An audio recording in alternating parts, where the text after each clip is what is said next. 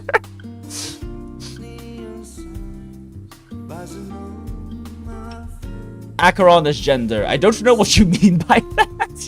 Honkai Impact 3rd Part 1 is the greatest thing Hoyo have ever created. They never reached the level of peakness. So, I will agree with the modern gachas. ZZZ is getting towards that, but it's still definitely not the same as level. And I don't know if it ever can truly be because they do the new character model. And part of what makes Honkai Impact 3rd story so powerful is that they keep the same cast of characters while occasionally adding in new ones, and so you really get to develop a much stronger attachments to the character and to their personality, how they interact with things, to their growth throughout the story, because you actually get to see growth throughout the story, because they don't exist for 1 or 2 patches and they get replaced by the new person. Kiana and Mei and Fuhua and Bronya and later Sela and everyone are in chapter 1 and then all the way at the end. You actually get to see their growth arcs, and it's beautiful. Can't wait for a Night Song rerun. Oh, I'm so excited. I am so excited for a Night Song rerun. Click. I also went a little ham. Diddy Night Song and Jill, my beloved.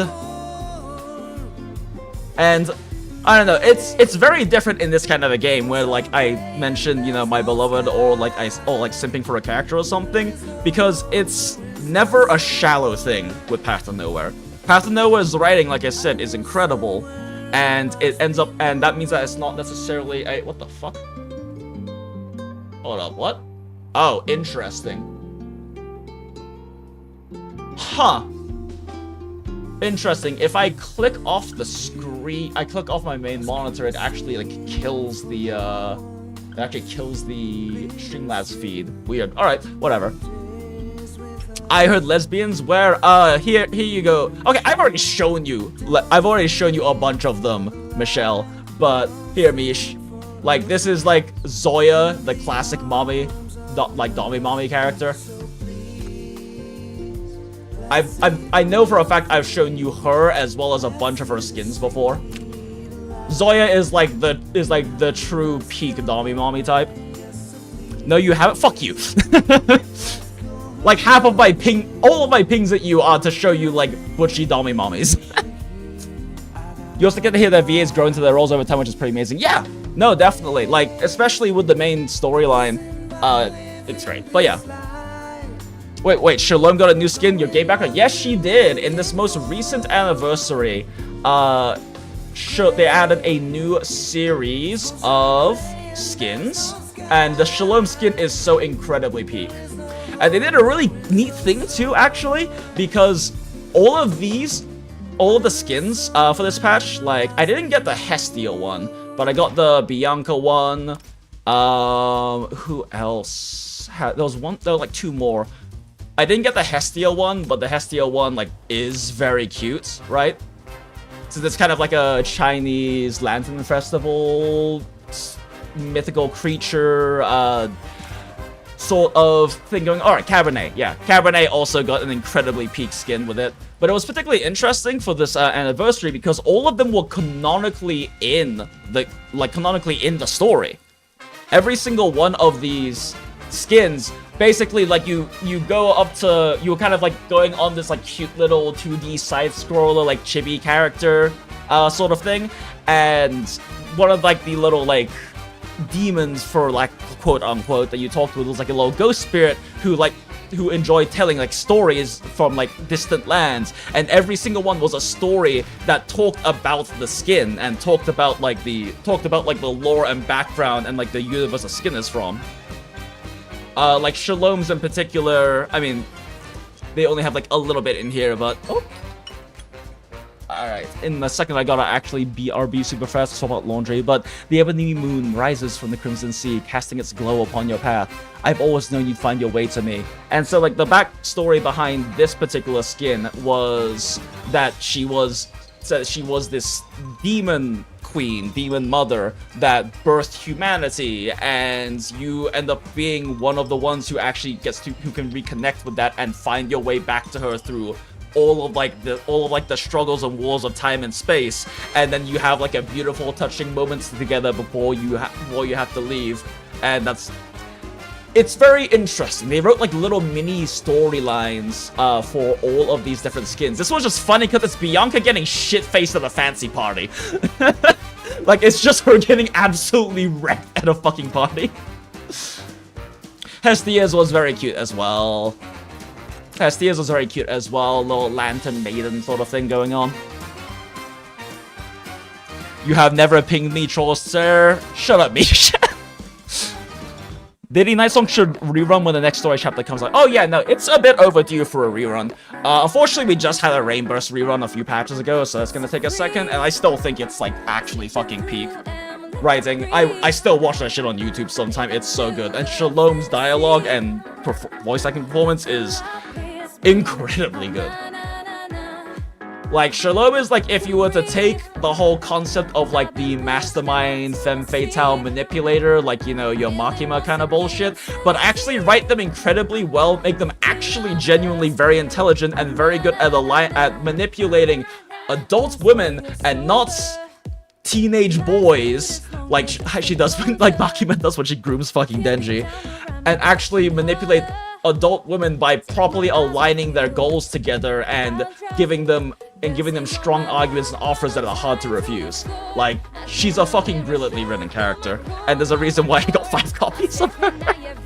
To be fair, a lot of them were lucky pulls. This game has like very generous gacha rates, so it's not uncommon to get early copies of fuckload of times. Waygo West of Bianca's peak, hell yeah it is. She is fucking toasted. It's great. I do still remember that moment with in the Bianca storyline when she was released, the event where I'm just knocking out Dailies super fast while we chat. Where she's been like drinking, she's like loves apple juice and has been talking about apple juice like the entire story, and it's like that was a great scoop. I'm gonna go get some apple juice. Like, oh, cute, because she also has like a bunch of like apple themed stuff on her outfit and everything. And then like later on in the story, she's like suspiciously looks tipsy and then like offers you a sip of her apple juice from the can, and you drink it and it's fucking it is like hard spiked apple juice, and she's just been a fucking alcoholic this entire storyline and just managed to not actually get wasted until that moment in the story. It's fucking great. I started playing like right after her event. I think, lol, it was LL's first run when I started. Oh shit. I think got LL too. The bitch is fucking broken. Also, I don't know if you played the last patch, but they did give this as the battle pass skin for, actually it's not even the last patch, it's still the current battle pass, isn't it? Yeah, it is. Also, the music is like actually incredible in this game too. It's weird too. Like I said, it's weird that they have put so much into their voice acting. It's just an article. Does it really matter? And they have such great talent and such great performances. But like, and for EN, and like there is almost no global fucking audience and like visibility for this game. And on top of that, the vast majority of the music is in English, and a lot of them are still in the Chinese version as well. And they're incredibly good music. It's a great score in this game, but it's weird. They invest all of these resources into these brilliant parts of the EN experience, and like they don't market it at all. There's like no visibility for this game. It's so fucking rare to meet another Path to Nowhere fan. I mean, just like by having popped up this stream, I've already doubled the amount of Path to Nowhere fans I've met because of y'all in chat right now. Blackest Rose, John, and and Black Torch. Yeah, like the three of you have just doubled the amount of people I know who know about Path to Nowhere. Let's grab a little stat. The game is also like stupidly generous with like stamina, and the dailies literally take like under 2 minutes. It's you click a few buttons a bunch of times, and if you're really efficient, you can get it done in a minute, like literally a minute. I'm just yapping too much to be efficient right now. Oh, are you here to see Michi? Oh, that is not what I want. Alright, got that, got that. Let's pop into here. And also, the events don't cost stamina, too, so you can just focus your stamina on knocking out your super fast dailies and building your characters, and you get a shitload of resources from the events, but it's all completely stamina free. You can just do it when the fuck ever during the 2 weeks the events are up. And in fact, burning your stamina gives you more of the event currency to buy out even more in the shop, the event shop. Okay, I need to do Oblivion Pet at some point. Raid. Click back. Battle Pass. Claim all. Claim all. Hey, look at that! I did my daily. That's literally all you have to fucking do in this game.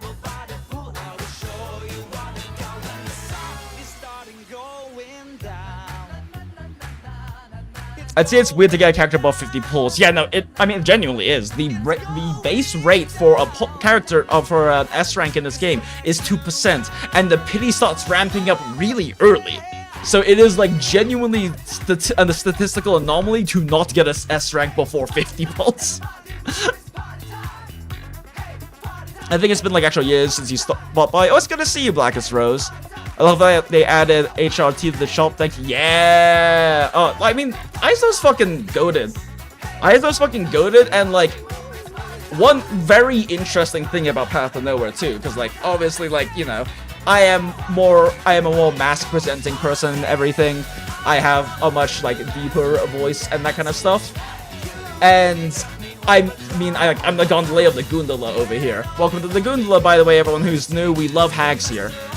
But this game, despite being like such a, oh wow, look at this, like, it's a female Gooner game, it's just like a fucking hag. Because there are like, I think we counted it at one point. I was hanging out with some friends and we went through and counted it.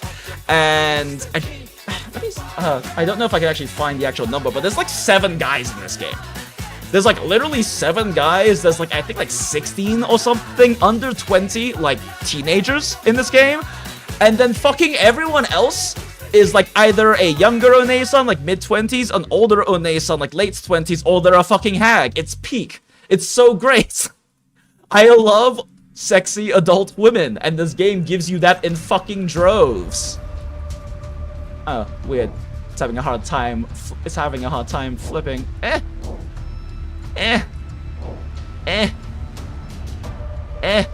Wow. Well, I'm having so much trouble. But either way, point is, yeah, like, I love sexy adult women.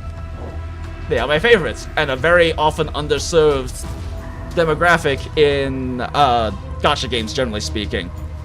Wow, why does it not want... Wow, okay. It's having a very hard time dragging right now for some reason. BlueStacks might be a little angry at me. Yeah, like Zero is one of the ones that is like definitely arguably like a teenager, even though she's still got very elongated features, so probably more like a younger Ane-san. But she's weird because she's literally a computer program. It's a weird fucking storyline. I also did not intend to get 5 copies of more. I just kept winning. I just kept getting double pulls of her while trying to pull for other things. I only wanted 1 copy and I got 5 copies of her in like 70 pulls. But yeah. Here on the Gundala, we love hags and we love Onesans, and Path of Nowhere is just like the best game for that. But anyway, the point I was making is that, yeah, it's like kind of like, oh wow, look at this. It's just like a harem Gooner game, right?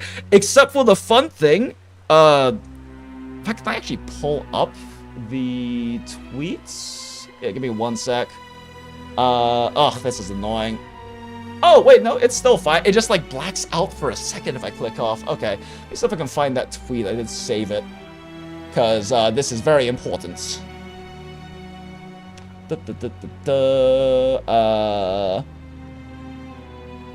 Once I get past all of the YURI I've saved. In here... Oh, wait, no, shit, it was on Reddit.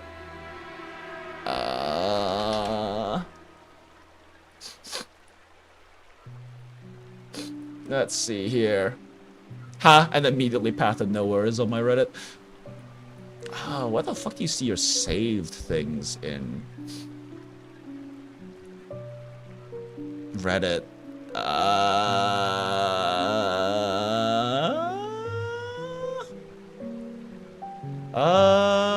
Okay, I'm just gonna fucking Google it again.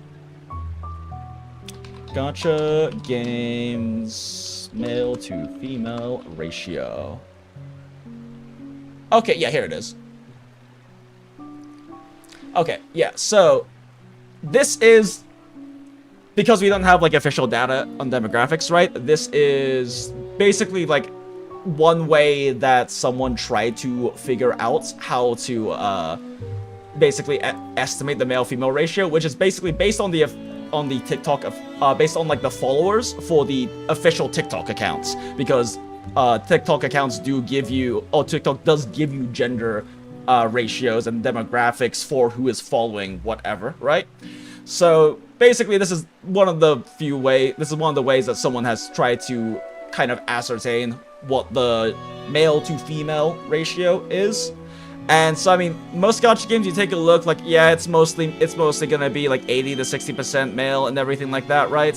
Honkai Star Rail and Genshin Impact actually have like the most female out of the Hoyoverse games, largely because the casual, cozy exploration aspects definitely appeal. Ruinous 1999 also peak story writing, 60%, and I'm also 90% sure the majority of the stories are written by women as well. Love and Deep Space is obviously primarily female, right? Because it's a male dating otome game. And like you can't even be a male MC if you want to have some like nice yaoi action going on, which is part of why I don't play it. Infinity Nikki is like fucking crashing out right now, but also obviously very female ratio. But there's Path to Nowhere. Path to Nowhere is also one of the largest female demographic gacha games out there, which is fucking wild. This is from a month ago. Like, it is joked about that it's considered like the toxic lesbian game, but like the YURI enjoyers for Path to Nowhere are primarily female. And it's so peak for that reason. Yeah, it's fucking wild. Like, it is hilarious. And like, part of what like I enjoy about the Path to Nowhere fandom is that for the fan art, it is 99, I'm not exaggerating, it is 99% like YURI. It is 99% YURI or individual characters. I have looked through a lot of it, and I've seen like, I have seen someone who is like mask or male in fan art, like, maybe 9 times out of the hundreds of bits of fan art I've seen. It's very infrequent.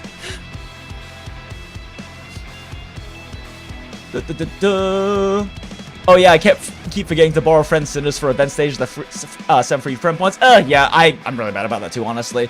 BlueStacks like what it looks like. It says, "Don't you slip away," I was still looking. Knowing the setting, having teenagers as the majority of the cast would be questionable. Well, no, exactly, but that's the thing, is like, most gacha games have a very heavily, even if they aren't, officially quote-unquote teenagers, like, in terms of, like, how they set their body types, the vast majority often end up being in that, like, teenage, younger adult range. And, I don't know, it's just refreshing to see a gacha that is primarily, like, older One sounds and hags. Everything about PTN, I feel like there's no other game does, is that I really feel like they think about the lesbians when designing characters. Oh yeah, no, 100%. Like, this game is it's not just lesbian coded. This is very clearly written for you. It's very clearly written for women, and written for a lot of gay women. It's one of the few games where it's pretty almost universally agreed upon in the community that the female MC is the correct chief. Like, female chief is the correct chief to play. They even added this anniversary a MC gender swap item so that people who picked male can swap over to female MC, because female chief is like actually peak. Where was it? Yeah, the origin reshaper. Item that takes you back to the origin, allows you to change your gender, by which they mean lets you change the female MC.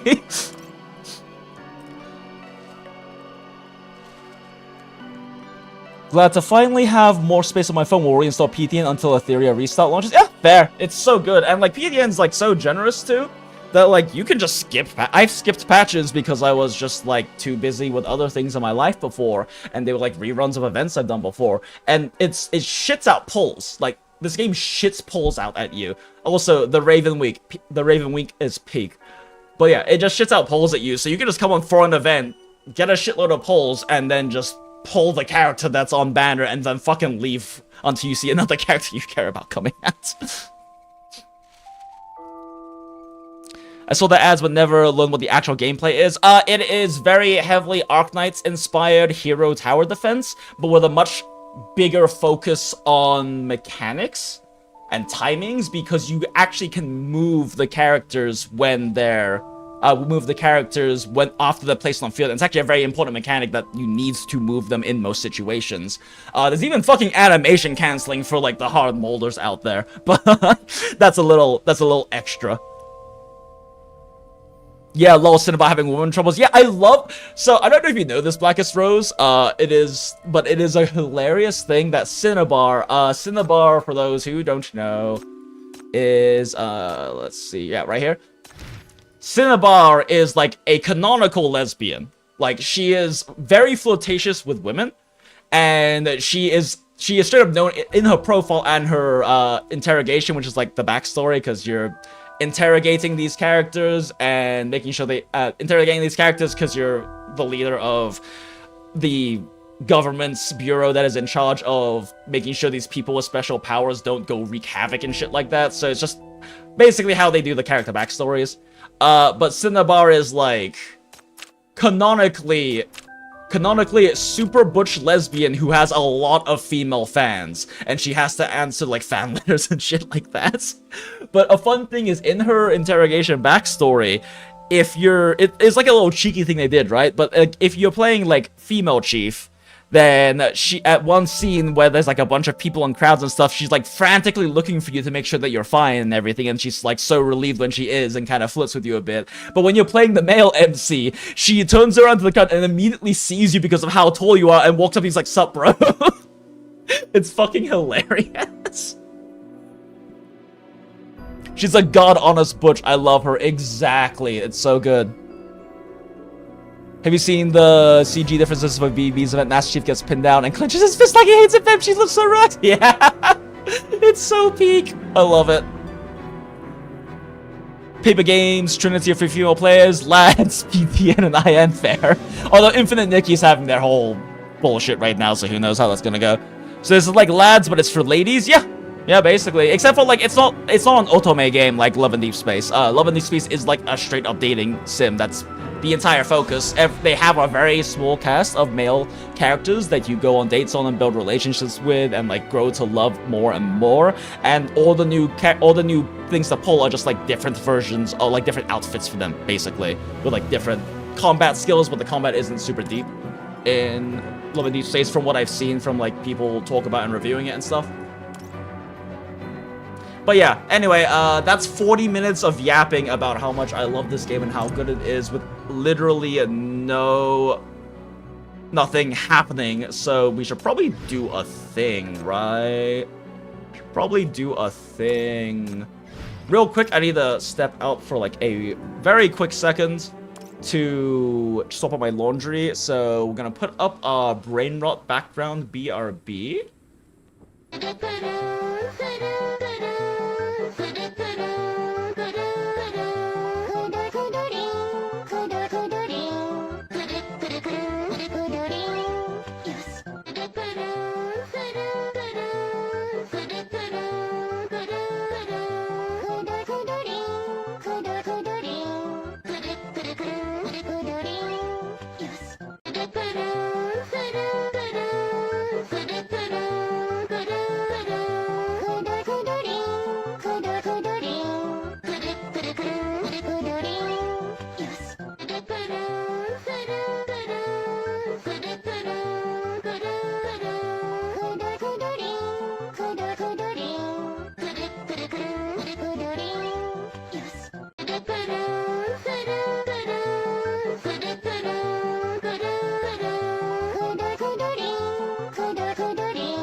I wish Big Herder could have the Kururu combat line. Oh yeah, that would be great.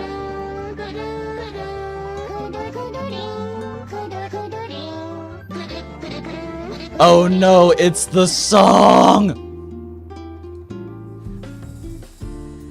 Wow, what's timing? Diddy Night Song is playing while Angeal is on screen. For those who aren't familiar with Path to Nowhere or haven't played it, Diddy Night Song is the events with Angeal here. Basically, she is like a complete girl failure, extremely skilled assassin who got paid to kidnap you, but then the person who hired her never responded, so she basically just keeps you locked in her complete like trash nest of apartments for several weeks, and it's basically a story of you like un-girl failuring her to a large degree and like slowly building up this relationship with her, which initially was you trying to like, you know, increase your chances of being able to escape or survive, but then actually develops into like a deep emotional connection. And yeah, it's an incredibly beautiful storyline. I know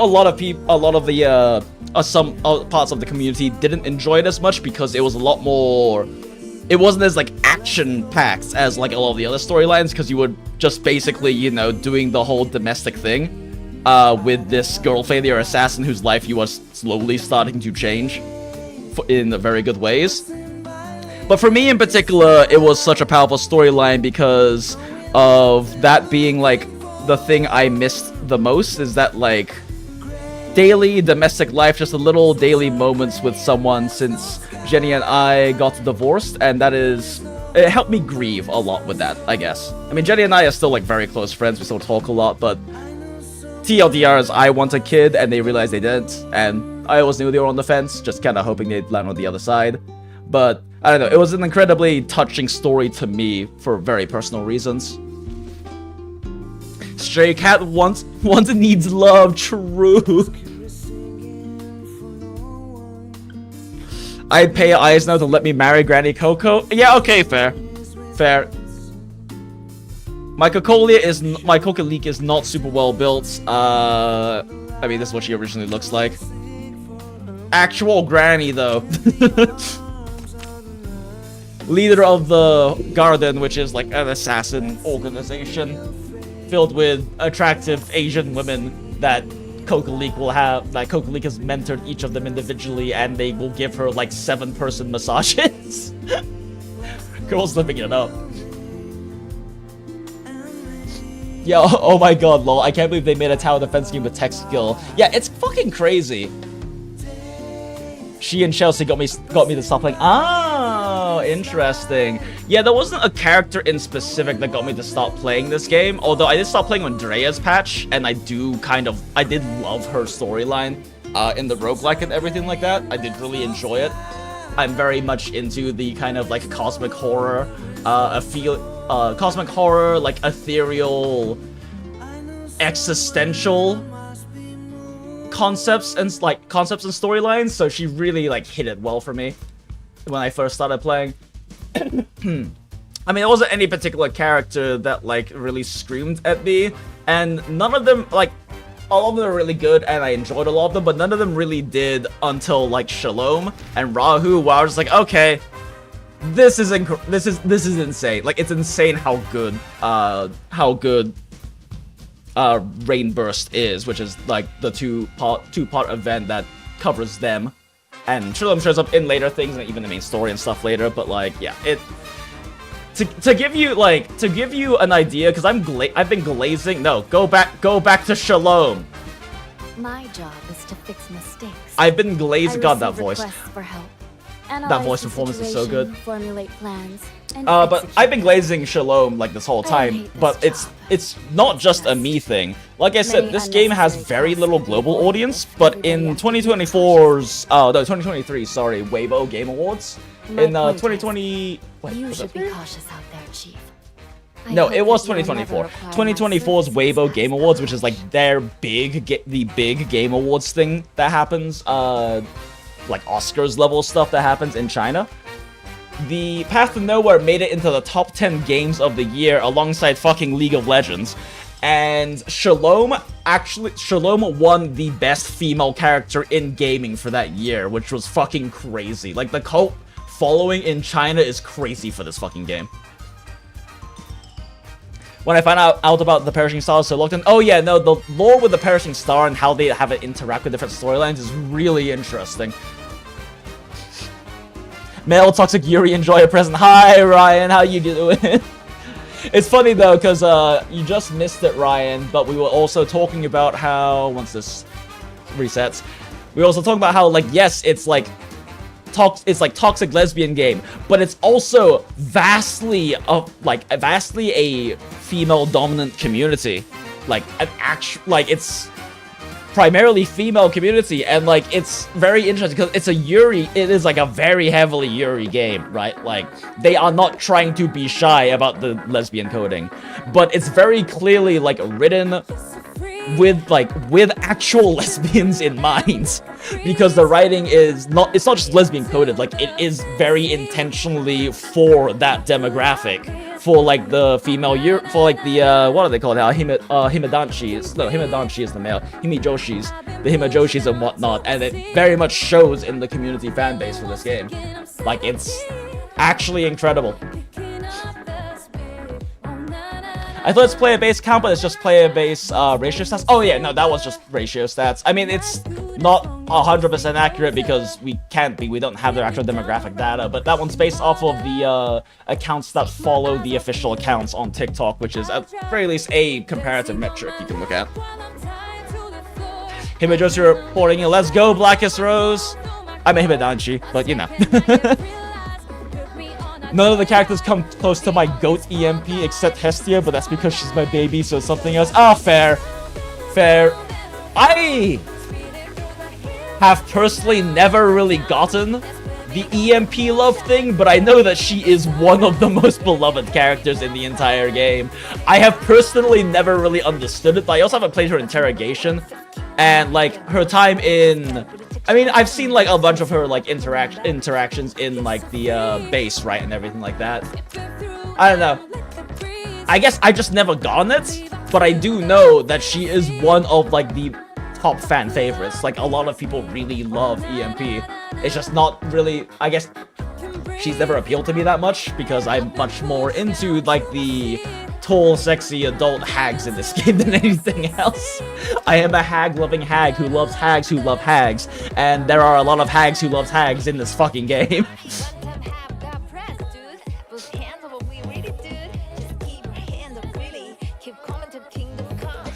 But yeah, okay, we've officially spent 50 minutes yapping before doing anything in this game, so I think we've just about hit our hour 1 yapping quota.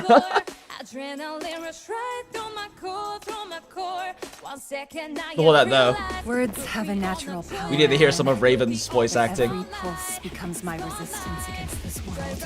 I might actually need to adjust, because I know what they're saying, so it's easier for me to hear it, but I probably need to turn down the, the music. Actually, no, this isn't leveled the way I like it. I just remembered I never changed it for BlueStacks.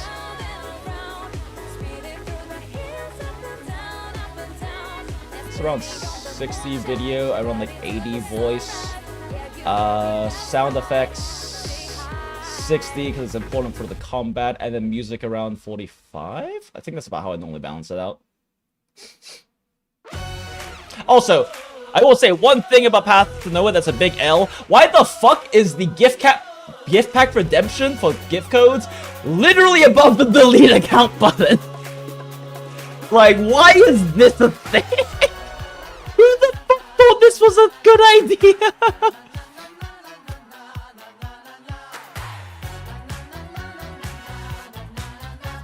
Instead of hag, how about calling it mommy? See, the thing is, though, like, mommy is a specific subsect of the classification of hag. And, like, I guess those of you who aren't in the so much into the VTubing culture, hag is very much a term of endearment. It's not, like, supposed to be insulting or anything. It was especially popularized by Hosho Marine, who is from Hololive JP, talking about how hags are in demand. And it's really just a term to refer to someone that's, like, in their, like, 30s, 40s sort of thing, right? Which is why I say that I'm a hag-loving hag, because I'm 32. But yeah, like, there are just a lot of sexy older women in this game, and that is by far my preferred type of character when they're written well, and they're written incredibly well in this game. It's just an article. Does it really matter whether it's true or not? Didn't realize Anyway, we'll get a lecture another about spill of mommy and ink hags won't this make a late in the difference to night. Look. All I'm saying is that the mommy type is like, right, is like a subsect. Like, Shalom can very much be considered a mommy, but in a, like, a dommy mommy, but in like a very, like, intellectual and emotionally, like, manipulative kind of way. But then you have characters like fucking Zoya, who is just like, is like the mommy type, right? Like, this is like the kind of woman that's tiny e-girls like Michelle in chat want to step on that. Love you, Michelle. Right? Like, this is very much more like the mommy type, right? But not all of the, like, older women are necessarily mommy types. Like, Coca Leaks also along those lines, but that's a lot more in her, like, writing than anything else. But, you know, and then you have Langley, who is kind of the OG standard banner, like, mommy type, right? Very much on that type. Langley is weird because Langley is one of the very few cases in the end dub where the performance is, like, okay. Like, her performance is okay, but it's very, like, not up to par with, like, the quality of the other voice performances. Which I personally always end up blaming on, like, the voice director, because they're the ones who have to direct things and approve what takes are being used. And I don't really know what happened with Langley's voice actor. She also voices Horo, who also has a similar issue with, like, some of the performances. I don't really know what's going on with her specifically, but yeah, it's a little flat. Yeah, exactly. It's a little flat, and not, like, flat in the way that kind of makes sense for the character. If you listen to her in CN, in fact, I normally have her set to CN. Do I right now? Oh wait, no, that's in... Anyway, I'll change it later. But then you have your hag types like... You have, like, Mantis, who is... I don't know, I mean, she's a fucking insect lady to start with. But... You have your characters like Adela, who is very much, like, sexy older woman, like, hag, psychotic hairstylist, right? But she does not have any mommy vibes or energy at all, right? She just has like, very sexy psycho vibes and a very, very British accent. A very, very soft British accent.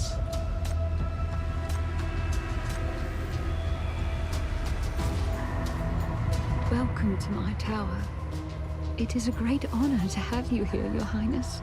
Shalom looks like Dommy Mommy. I mean, yeah, she definitely can. Like I said, she's much more of, like, the incredibly better written version of, like, the Makima Mastermind type, where she isn't necessarily, like, very butchy or dominant in, like, a physical sense, but she very much gives you those she's going to control you and you're going to like it vibes in terms of everything else. Best mommy slash hag is ex-wife, aka Rebecca. Suspect R. Hunst? Oh, you mean the one from... is that the name for... Is that the name for the sinner who shows up in the very beginning of the game? I'm not recognizing the name Rebecca for some reason, but it might be lost somewhere in my brains, since I haven't played the early story in a while, especially. Teacher, might I ask a question? Go for it, Garam. Apparently, that company's mission statement is making stories for women, so I guess they're succeeding if Siren got to grow up. Yeah, no, I mean, they're doing a great job if what they're trying to do is write stories for women, and, like, it very much reeks up. So, like, I am not saying that women are, like, unequivocally better writers, but Path to Nowhere does have a lot of... It's not... Actually, I need to look more into that, because I know a lot of their writers are female. I don't know if they are exclusively, but just saying that Full Metal Alchemist Brotherhood and the original and the manga were, well, are very well known in the anime sphere for being like incredibly well written, really good nuanced characters that feel real and everything, and having like dynamic dialogue and interactions and story arcs and everything. And Frieren is absolutely beloved for its characters, right, and its writing. And both of the original mangaka and authors are both women. Just saying. Again, I'm not saying that men can't write good stories or anything like that. There's plenty of examples of that, but there is definitely something about having, how do I put this? Having some feminine perspective put into like the writing and design and nuance of characters and how they might interact and grow and develop. That definitely shows in a lot of like really high quality anime or anime related or stylized media. The prologue lady? Yeah, okay, that's who I thought you were talking about. Yeah. What cup size is the minimum requirement for a mommy? I mean, Shalom is not exactly stacked, so, you know. In fact, until she wears a dress, like, it's barely noticeable. Well, even though her, like, OG outfit is fucking peak. Like, it's not actually. I was actually gonna cosplay Shalom at last AX, and then they never were able to send me my cosplay, so they just refunded me instead. But I mean, she definitely hits that, and she is not exactly stacked. Which is part of what I like about her design too. Medium is premium, flat is justice, and large is still in charge. But I'm definitely much more a medium is premium kind of individual. Same with Raven. Like, I adore Raven, but she's also, like, very not stacked. This is a weird skin of hers. I actually don't like that one this much. This one is funny because she's actually a teacher.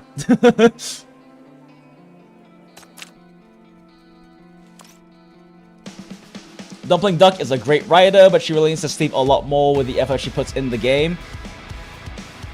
Chest size in this game are the most realistic ones you'll find in Gacha. Yeah, exactly! Like, it's actually crazy.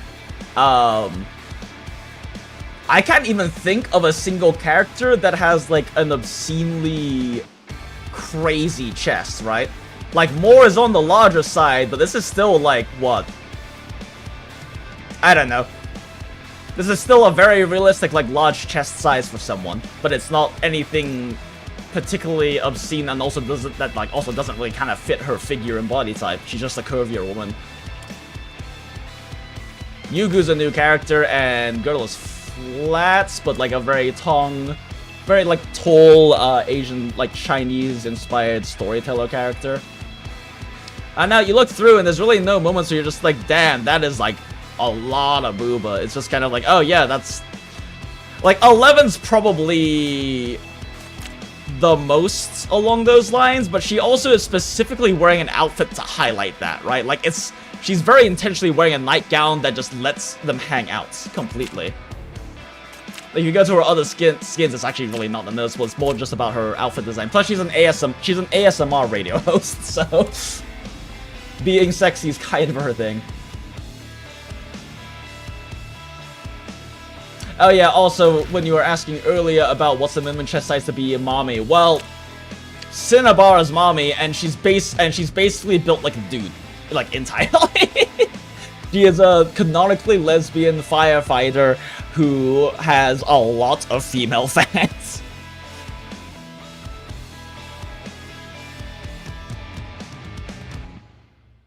Still in the realm of reality? Yeah, exactly. Chameleon, don't ask me why I'm that quick with it.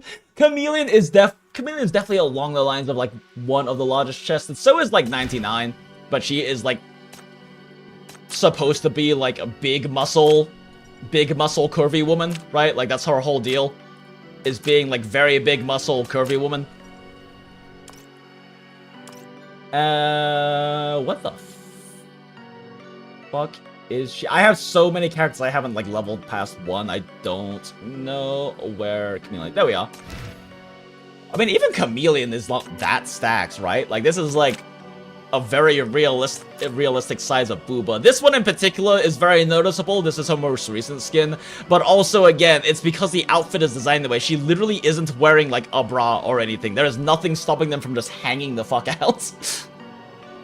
Leveling is so expensive. Yeah, this game is really generous with stamina, but it takes a lot to max out a character. That being said, there isn't any RNG bullshit about it either. Once you've brought your favorite waifu to level 90, skill 10-10-10 with full crime bands and like maxed out her exclusive crime band, her ECB, like that's it, you're done. Like there's no RNG substat bullshit. Everything is fixed and a very achievable goal. Like I don't have to mold and be like, can I get another 2% crit rate and improve my Shalom's damage by fucking 0.6% or something, right? She is maxed out, and I know that she is perfectly built and as good as she's going to be able to be. And then at that point, if I'm having difficulty with her in combat, it's skill issue. Path of No is actually amazing because, like, you know, people talk about how, like, there's been, it's like a weird amount of discourse I've noticed on Twitter lately that pops up, especially in like the gacha realm of like around WUA and PGR and stuff, about being like, oh, girls can't play difficult games, blah blah blah, and it's incredibly stupid and idiotic rhetoric made by incredibly insecure and probably massively incel people. But it's interesting because, again, this game is like 70% plus female demographic for players. It is not an easy game. Like, you can straight up get hard locked out of fucking story if you fuck up building your account. Mind you, it's not that hard to make sure you don't, because it's not even a matter of like pulling a good characters. You kind of basically just need a good healer, and then Nox can carry you through the vast majority of the story, and she is still like T0 SSS rank character, and she's free for every new account. You just have to do the 10-day beginner event that they make you do at the very beginning, and she is free for your account. And she can hard carry you through basically all the story if you hard invest in her. Which is incredibly generous of them to give us what is a character that is still literally T0 SSS completely meta character this many years after launch. Completely for free. It's just if you like don't do that in the first 10 days of your accounts and then you keep going past that, you've kind of bricked yourself. Because there aren't as many hard carry characters that are easily accessible outside of like team synergies or like limited character. This game doesn't have really a lot of limited characters if you're used to like the especially if you're used to like the Genshin, Modern Mihoyo, WoW framework, right? Where like every character is a limited character. Literally the only truly limited characters in this game are anniversary units. And they come about, and then they end up doing a lot of reruns during anniversaries. Like, they pretty much rerun them on they do them on, like, full or half anniversaries, and they kind of rerun the same characters of, like, the previous full or half anniversaries in this game. Every single one of these other motherfuckers, very soon after their debut banner, they just become part of the standard pool. If you lose 50-50, you will just get randomly get one of these characters. Part of the reason that I have 5 copies of Mora is because I lost 50-50 to her once, and I got 2 copies of my very first fucking 10 pull on her banner. You can lose your 50-50 in meta. Exactly! You could actually lose your 50-50 to a meta character. You can lose 50-50 to getting fucking Vitor Blue, or to getting, like, well, you can't, Darren's a limited. Or to getting Bianca, especially. Bianca's fucking disgusting. Or to Moore, who is also disgusting as a physical tank, because she also amps damage so much. You can lose 50-50 to Yelena, who is the best buffer in the game for crit. She hard enables crit to exist in teams that it shouldn't. You can lose 50-50 to Hamel or Dworo, who are just the 2 best healers in the game and will hard carry you through any content healing-wise. You can lose 50-50 to Zarya's not as good as she used to be. You can lose 50-50 to Kokalik, who is also a very good healer, but also puts out a shitload of true damage while having not quite as consistent good healing. You can lose 50-50 to Mess, who can still hard carry physical endgame bosses if you build her fully and play her right. Like, you can lose 50-50 to so many meta characters in this game that you just kind of fucking luck into. Like, I didn't ever pull for 11, I just got 2 copies of her, and 11, and same with Eve. I never pulled for either of these characters, and I got 2 copies of both just from losing 50-50s randomly. And the pull, and like the gacha rate is so generous in this game, you will just sometimes lose 50-50 on your very first 10 pull on the banner. It just fucking happens. It's a 2% base chance, and the soft pity rises very quickly. So it's literally a little bit less than a 1 in 5 chance to get an S rank on your first 10 pull. It's not exactly 20% because that's actually not how you calculate probability.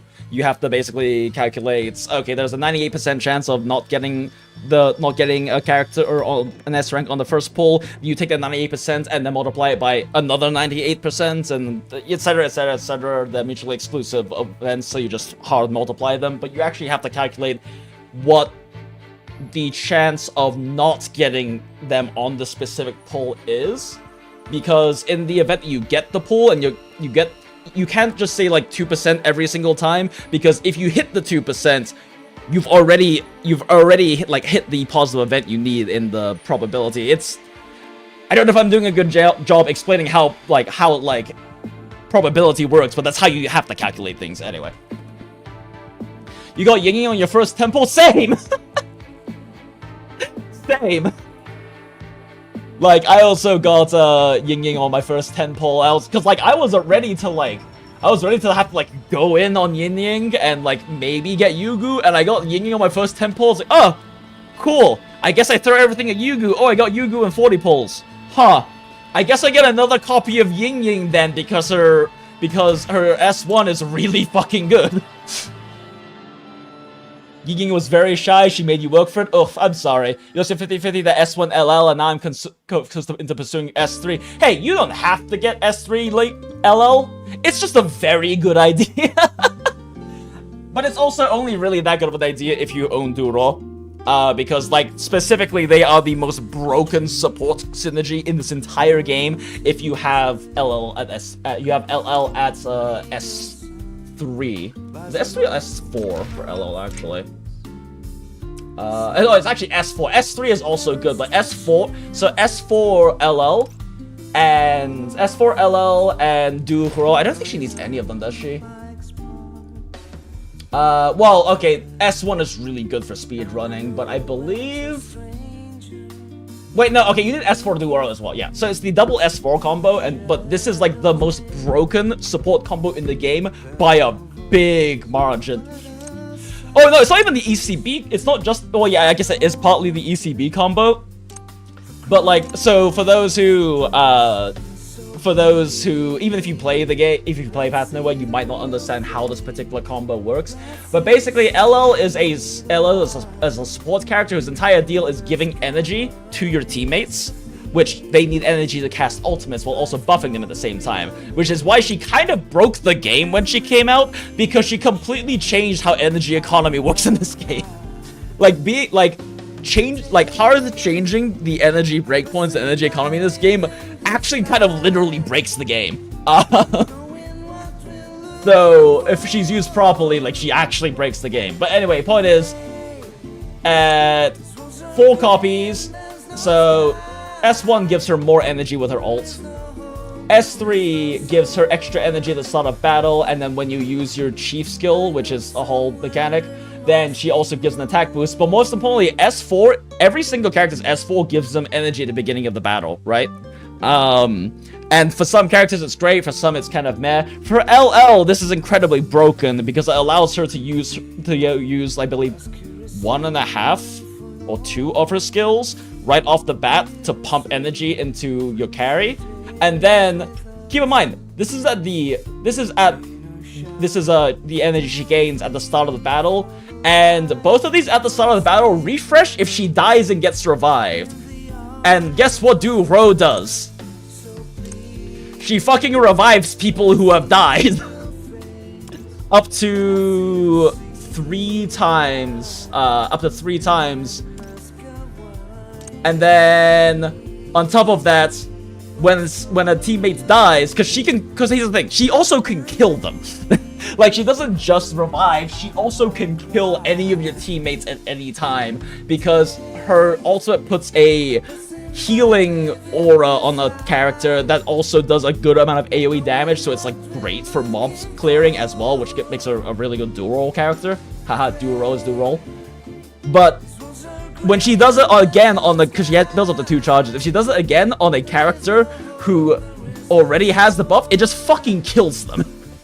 So then she gets 50 energy, which allows her to then have enough energy to do it again. And then every time LL comes back, she starts with a shitload of energy and pumps even more energy into your carry.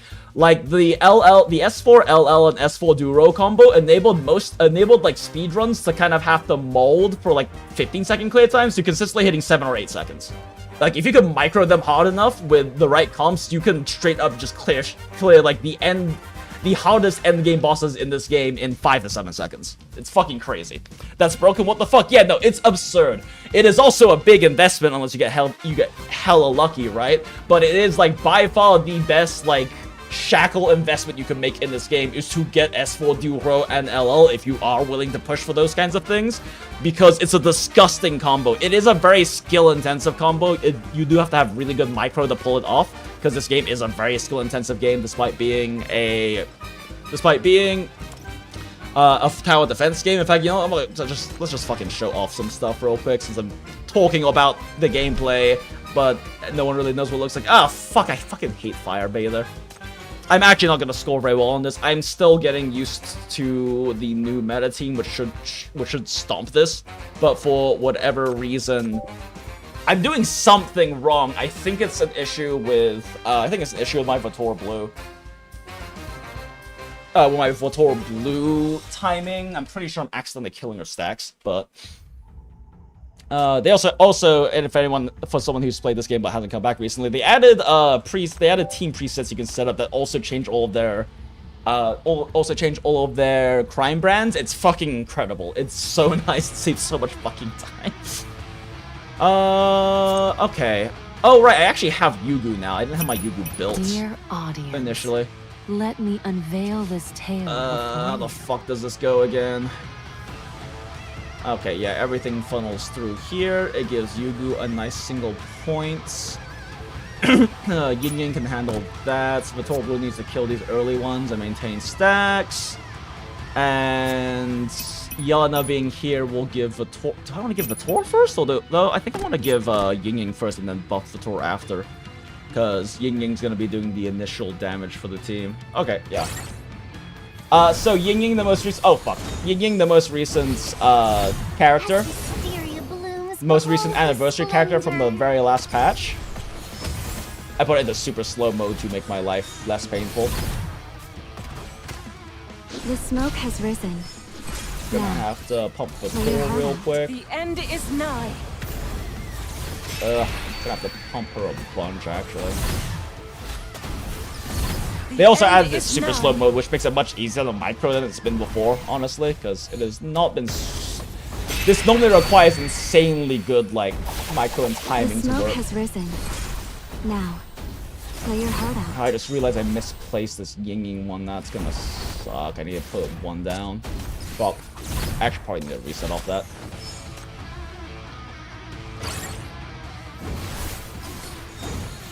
Yeah, okay, so this needs to go right here. Behold the splendor. The smoke has risen. Now, play your heart out. The end is nigh.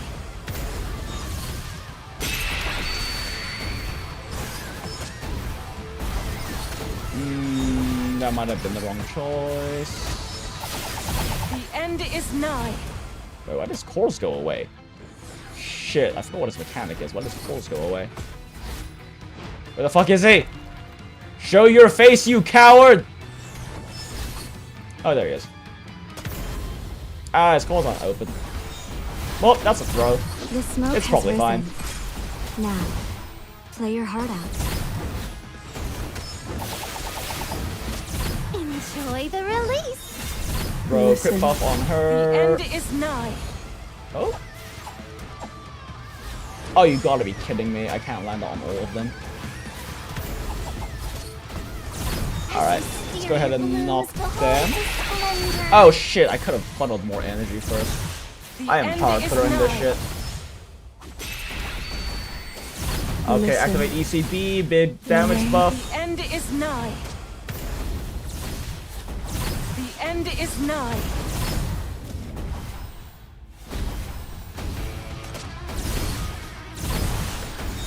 The end is nigh. Give us one more, The and that end is full nigh. breaks. Okay, Vator, I need you to basic attack once. Thank you. The end is nigh. The smoke has risen. Listen. The rain is coming.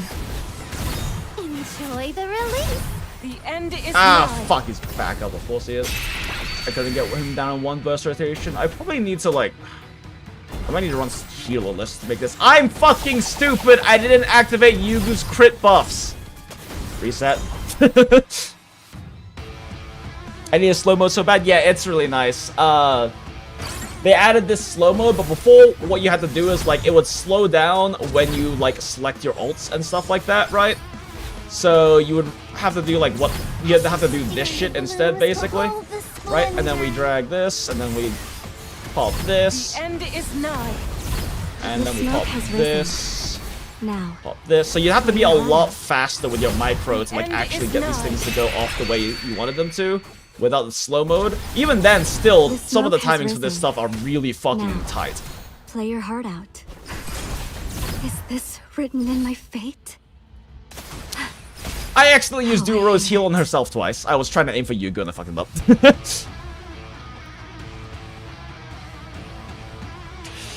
I think you did at the beginning, but the fire beta stun knocks it off, so you'd have to replay it during stun. Oh shit! Oh shit. Does it? I'm pretty sure I just forgot to use Yugu's. Oh yeah, the VB timings during peak tests will drive me insane. Yeah, so like Vator Blue is a weird character because she's a very strong hard damage magic carry, and especially with Yin Yang, who allows her to crit, but also Yin Yang does bursts of damage every time magic damage is done a certain number of times in her little field she creates, and Vator Blue's skill shoots out like fucking 20 lasers, so it just spams damage between the two of them. But the thing about Vator Blue is that her ult's number of hits scale based on her attack speed, and she builds up stacks of attack speed by doing normal attacks. But the stacks start decaying after 3 seconds. So if you do 3 seconds of skill spam and then don't let her basic attack once, you start dropping stacks and losing damage. Okay. We do this right this time, I promise. Blooms, behold the splendor. The smoke has risen. Now, play your heart out. The end is nigh. Pump. Pump. The end is nigh. Yeah, I'm just doing this the old school style with no manual slowdown. The smoke has risen. Now, play your heart out. Yeah, now we're mostly just waiting for... Listen. The rain is coming. Eventually, he'll have... The end is nigh. Eventually... Okay, cool. Enjoy the His release. cores are down. Let's activate Yugu first. ECB for 3 knockouts. The end is nigh. The end And then is we nigh. spam the ever-loving shit out of The end is the nigh. skill. Fuck! I didn't activate my fucking crit buffs again. God damn it. Listen. And we let her basic attack a few Rain is coming. times. The end is nigh.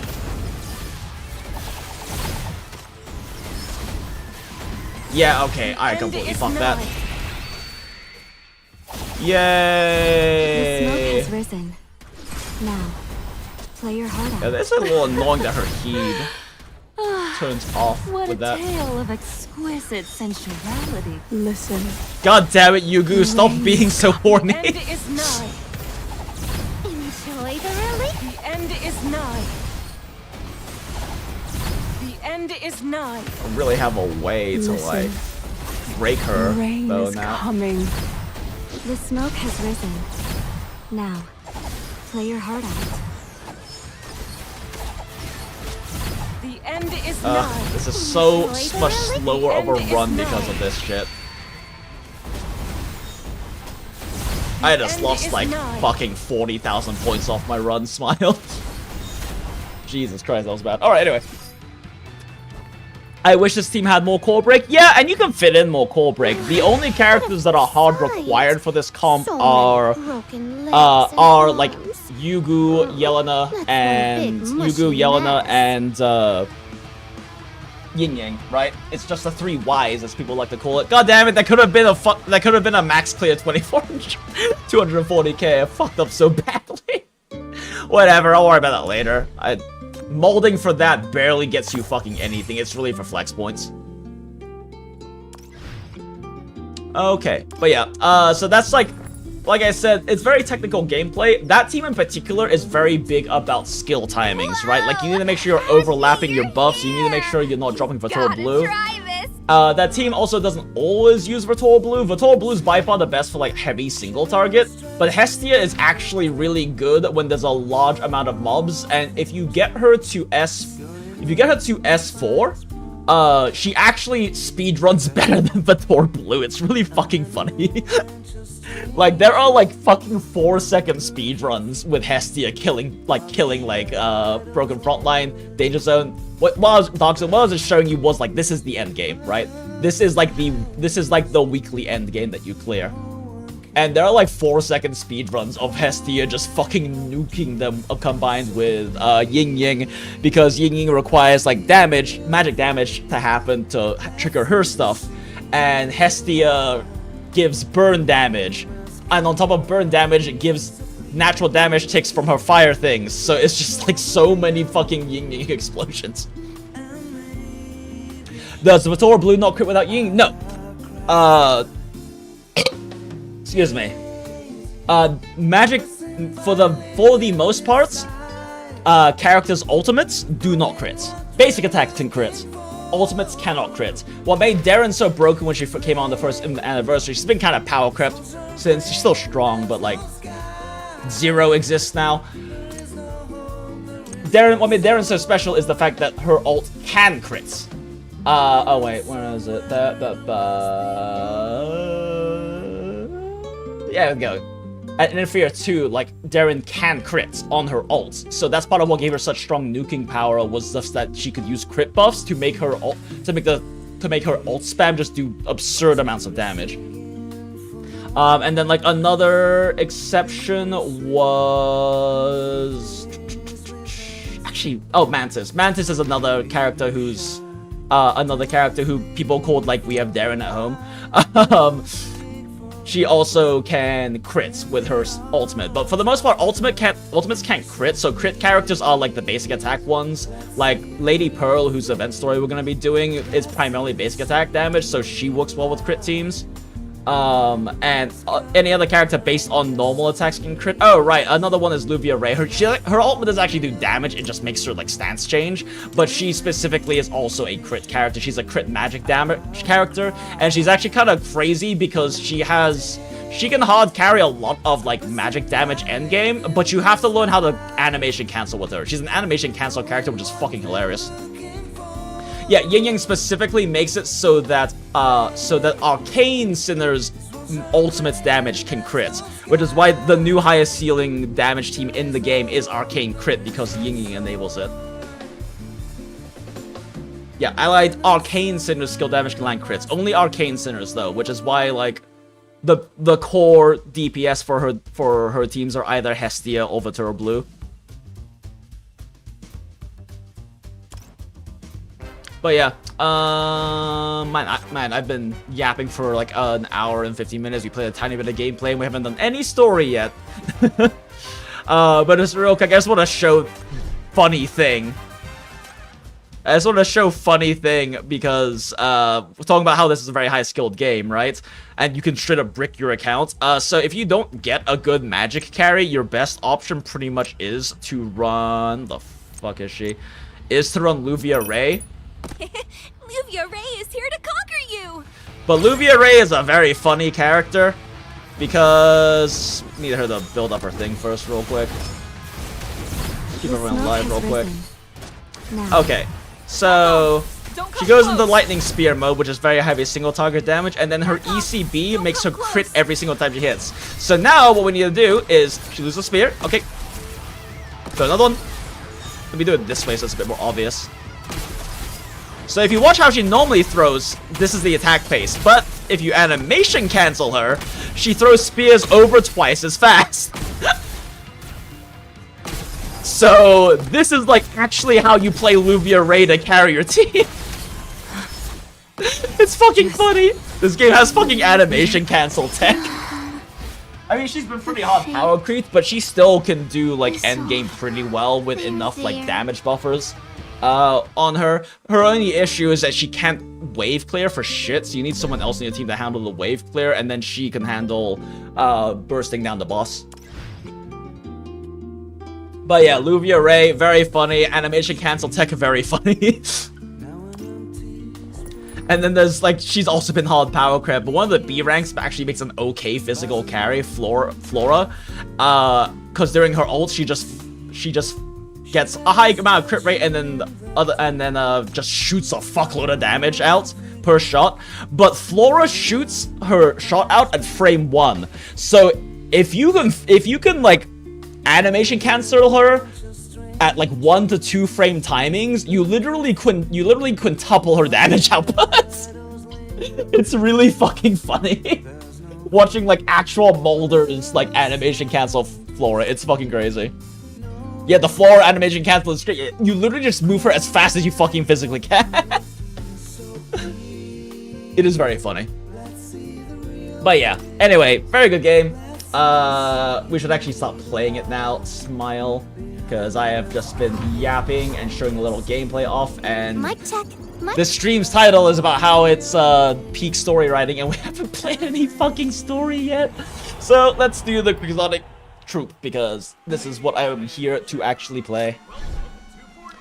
I mean, so like the events are nice because they have these really fun little mechanics that you get to work with, right? And the difficulty level of the events is basically scaled that a brand new player can start on day 1 of the event and clear everything by the end of the event 2 weeks later if they build their accounts well and like do the dailies and invest their resources and stuff like that.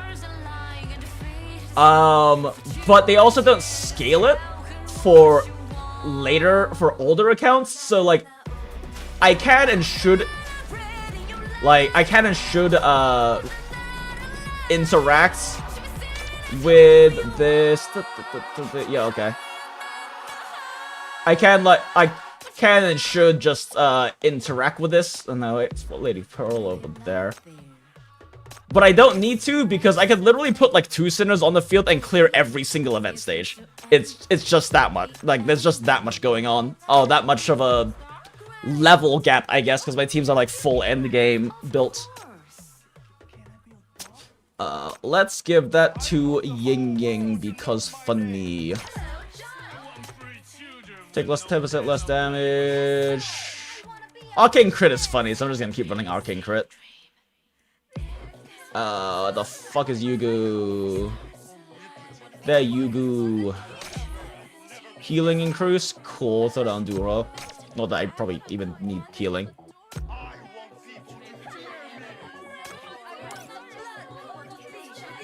More like AFK crit, am I right? Kinda? So it's AFK crit if you're running Hestia and they respawn fast enough, but you do kind of have to activate skills pretty often in arcane crits to make it work. It's not like a physical, like, it's not like a Coca League team. Like a Coca League team with Lady Pearl, this character who boosts like attack and stuff like that, and like like Matilda, just a bunch of attack speed characters. Those characters, you literally just AFK them and then sometimes press like a skill, or if you really need to burst the boss down, Coco uses her ECB and everyone just shoots things until they die.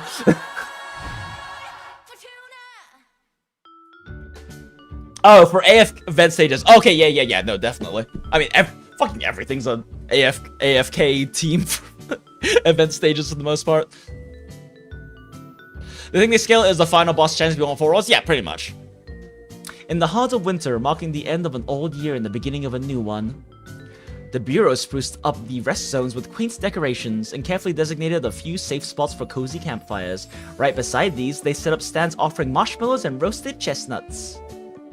You can't help but look forward to it. The fireworks the city will launch for the festival. Seriously? We can go out and play? Well, I heard it from Wynn, and Wynn said that she heard it from Adjutant Nightingale, so I guess it's true. It must be true then. You just happen to plan on roasting a few chestnuts for dessert, and what do you know? You're greeted with this exhilarating news right off the bat. Oh no, the chief doesn't know! Next to the crackling hearth, Luvia, Ray, and Ignis, man, these are both really old characters for this event. For this, like, how new this event is, are busy roasting marshmallows on skewers, their soft popping sounds filling the air. As the marshmallows turn a golden caramel color, a deliciously sweet scent wafts around, and the flickering flames paint the girls' faces in a warm, blushing tones. Why am I the last to hear about this, says the actual boss. You put on a mock serious face, clutching two chestnuts and taking a seat next to the stove, eager to join in. Come on, Chief. At least you know about it now. Well, don't you want to join in on the fun with the rest of us, Chief? Actually, I really want to. Then let's think about where to go. We need to find a place big enough for all of us. There's so many of us. We could even shoot a movie. Ignis is also one of the earlier characters who I think her voice acting gets a bit flat sometimes, but I guess it probably fits her character. Shooting a movie? I've dabbled in that. Oh, the first year anniversary was like a whole thing about making a movie. It was a very entertaining storyline. But it's our valuable vacation time. We shouldn't be working through it. Oh no, she has the crazy eyes. You three, heads cocked to the side, are simultaneously popping marshmallows and chestnuts into your mouths. We love nuts in our mouths. Luvia Ray suddenly claps her hands, lighting up with a great idea. Oh, I remember hearing about a mythical theater in Eastside when I auditioned. It's opening soon. Luvia Ray is an actress. Theater? Those old school with bathroom very shows intense aren't DID really my thing. and a lot of trauma. Hey, it's not just any theater. It opens only during this mystical hour. Also... It seems like this is one of those events that starts off kind of cute and warm and cuddly and is going to get very dark pretty soon, probably. Events aren't allowed to be happy. They have to be dark. The storylines in Path to Nowhere don't get to be happy and wholesome. They get really dark at some point at the very least, and they don't just start off that way. Luvia Ray, with a secretive glint in her eye, inches closer to you and Ignis, her finger raised as if to reveal a secret. Also... I've heard the theater's owner is quite a legend herself. She's the genius operating this mysterious and glamorous venue, turning numerous actors into household names. She has a talent for enabling these stars to shine and express their true selves on stage. She's like the entertainment industry's top talent finder, hence her casual approach, opening the doors only once annually. You know, this format kind of rings a bell, ... I've heard that in this theater, every nook is part of the show. Imagine you could be walking and suddenly find yourself in the middle of a scene. That's a cute concept. That's unexpectedly interesting. Looks like Ignis is getting a bit hooked by what Luffy is saying. Right? Imagine if I could get some advice from the Star Maker. Maybe my skills would skyrocket. Then I'd make sure Chief gets to see my first show. Hey, don't forget about me. Of course, I'll include you too. Wow, this is so cute and heartwarming. I can't wait until things get absolutely fucked. Come on, Chief. Let's make this our destination. Just think, I might turn into the cutest little girl if I get to visit this theater. Chief, Luvia's really keen on it. I don't know if I want that, Let's just check Luvia. it out.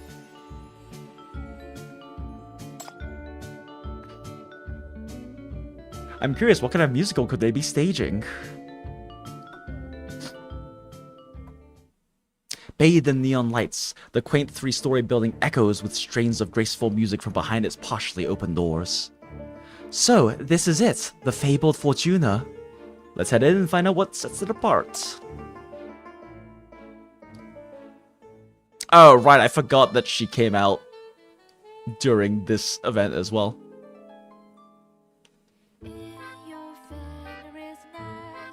Oh, cute music.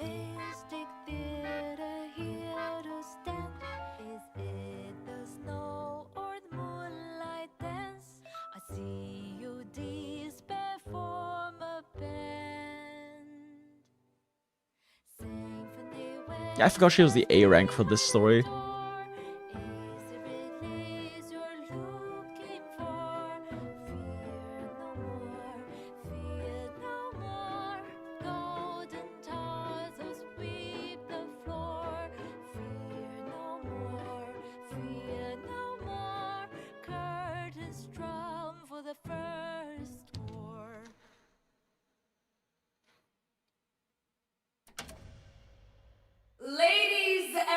Ah, there she is.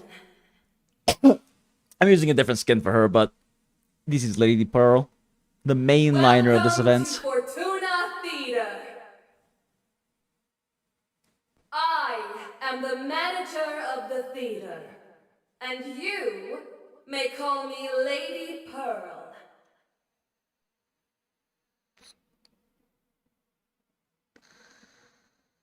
God, the art in this game is fucking gorgeous. Don't be frightened, my dear. Tuck away those wary eyes. Since you're here at my theater, I bet you all are longing to enjoy a musical like no other, right? Have no worries. Fortuna will leave no room for disappointment. The echo effect is a nice touch, since they are in a very large theater. Lady Pearl gracefully positions herself at the microphone. Her arms open wide, she smiles, engaging the crowd with her warmth. Don't hold back, and don't fear. Keep your sense of wonder and admiration alive.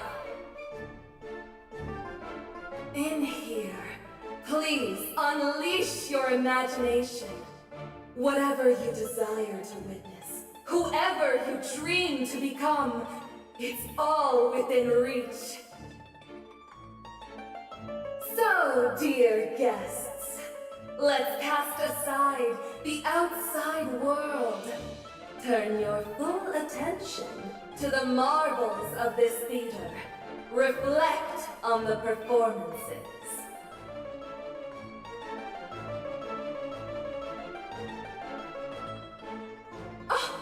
Almost forgot.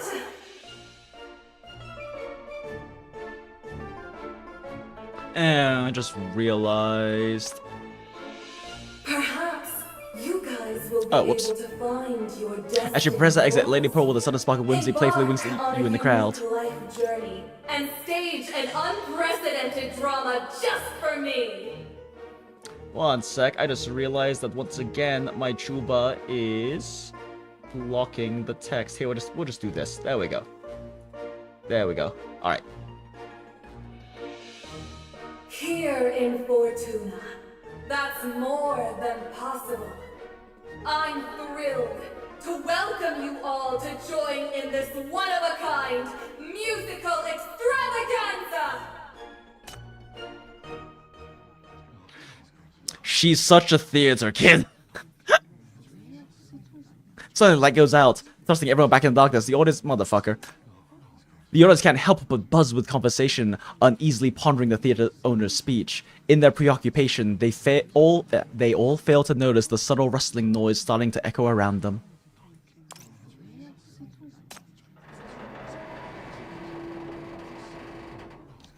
Oh, great! Once your eyes adapt to the lighting, you see that the splendid stage in front of you has changed. Right now, it's enveloped by black bars that came out of nowhere, becoming a massive cage. Inside the massive cage, there are separate smaller cages, each with a performer. Some are caught in heated arguments, others burst into crazed, silly laughter. You notice that all the audience members, yourself included, are also enclosed by the bars. Oh, great! Furthermore, the sinners who are right next to you a moment ago have dispersed. It's unclear which of these numerous cages they've ended up in. Oh, great! Looking at this scene, you can't help but have mixed feelings. Are we really part of this play?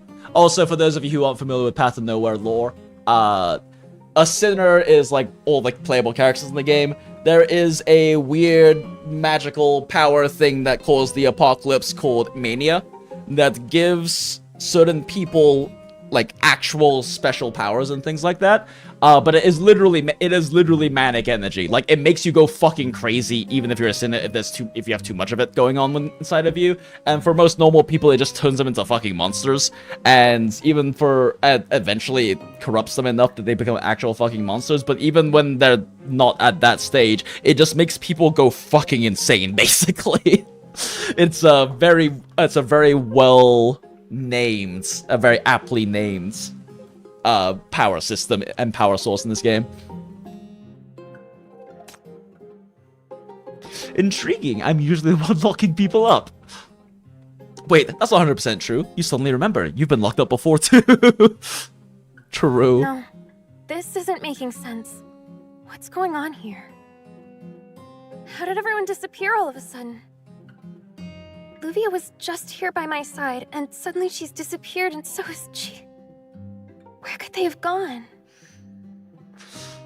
I really wish I had played the anniversary on stream, actually, because, like, it was so good. It would have been, like, a very good, like, first stream to do for Path of Nowhere, since they pull out even more stops for, like, anniversary storylines and everything. Oh well. Nearby, a panicked but familiar voice cuts through your thoughts, offering a brief respite of calm.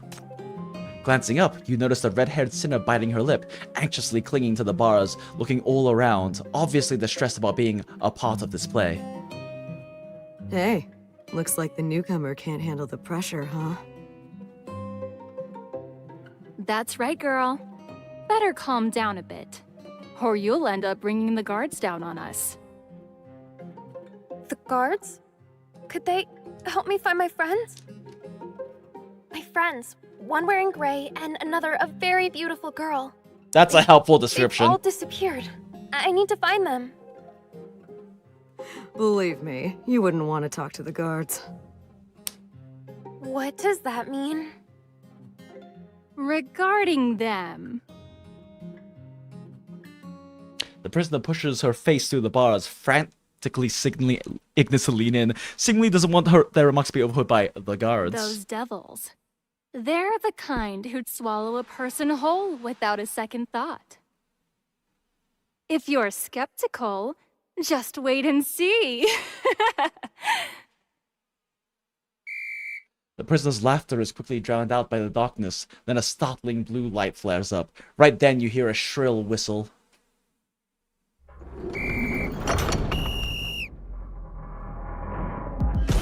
Shut your mouth. Oh, this is an interesting sequence.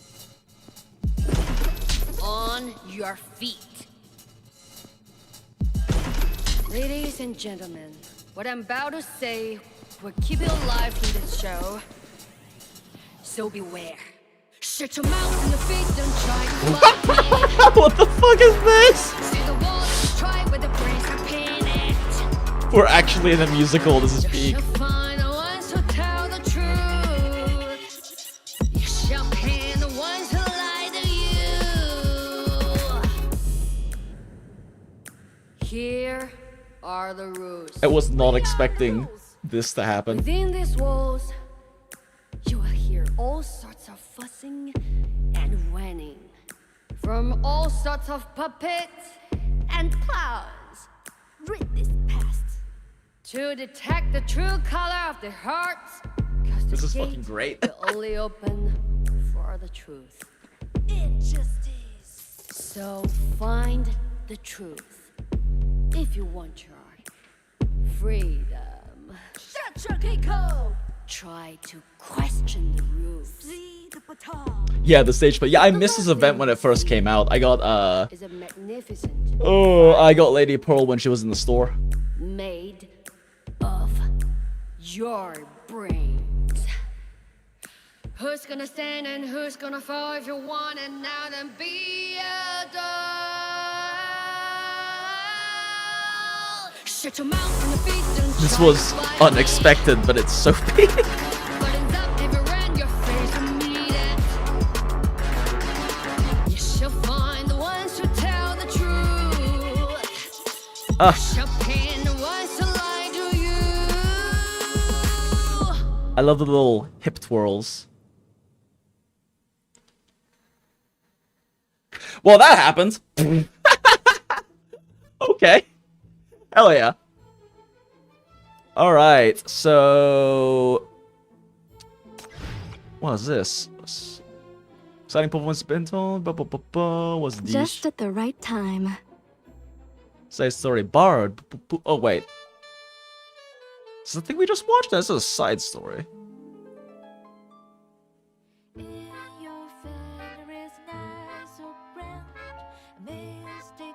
No, wait, this is what we just watched, right? Yeah, we saw that part. Show one the managers. Club winning find thugs that surround you. Oh, okay, maybe this is the new one. Stay under the radar. Oh, wait, no, yeah, this is the really peak. He's good. Shut your mouth. Wait, can you speed? On your feet. Oh, this is funny at 2 Ladies and times gentlemen, speed. What I'm about to say will keep it alive for the show. So beware. Shut your mouth on the beat and try to find me. See the ball that's tried with the praise pin it. You shall find the ones who tell the truth. The vibe is so different with this being at 2x speed. Here are the rules. We are the rules. Within these walls, you will hear all sorts of fussing and whining from all sorts of puppets and clowns. Read this past to detect the true color of their hearts, because the gate will only open for the truth. It just is. So find the truth if you want your freedom. Shut your code. I really just want to watch this whole thing in 2x speed. This is funny. The last thing you'll see is a magnificent firework made of your brains. Who's gonna stand and who's gonna fall if you want it now, then be a doll. Shut your mouth on the beat and try to lie me. Buttons up everywhere in your face, I need it. You shall find the ones who tell the truth. I love my musicals being nightcore. Okay, that was funny. Alright, Act 1, a graceful opening. Please be Finally. patient. It's time to enjoy the fight. Ladies Oh, motherfucker. Okay, this is the one we just went through as well. Alright, okay, fine. We go over here. Drama 101, fire rescue. Begin exploring these waters. No, my child is still inside. The shriveled woman falls to her knees in tears. Flora, ready to take action, takes her hand and promises her in a reassuring tone. Don't worry. Why isn't this part voiced? That's weird. Normally everything in an event is voiced, including the side things.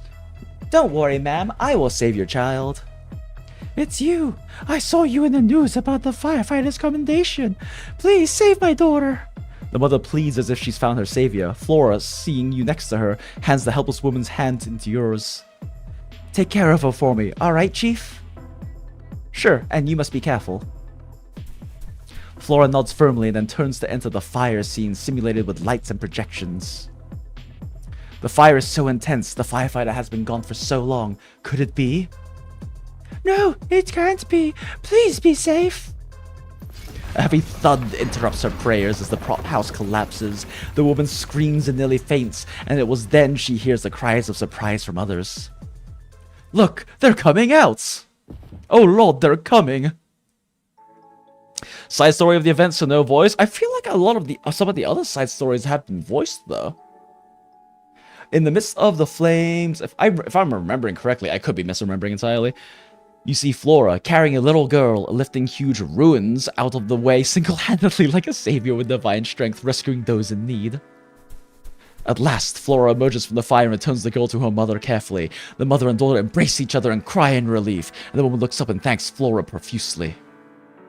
I really can't thank you enough. It's my duty. Saving lives is what a firefighter should do.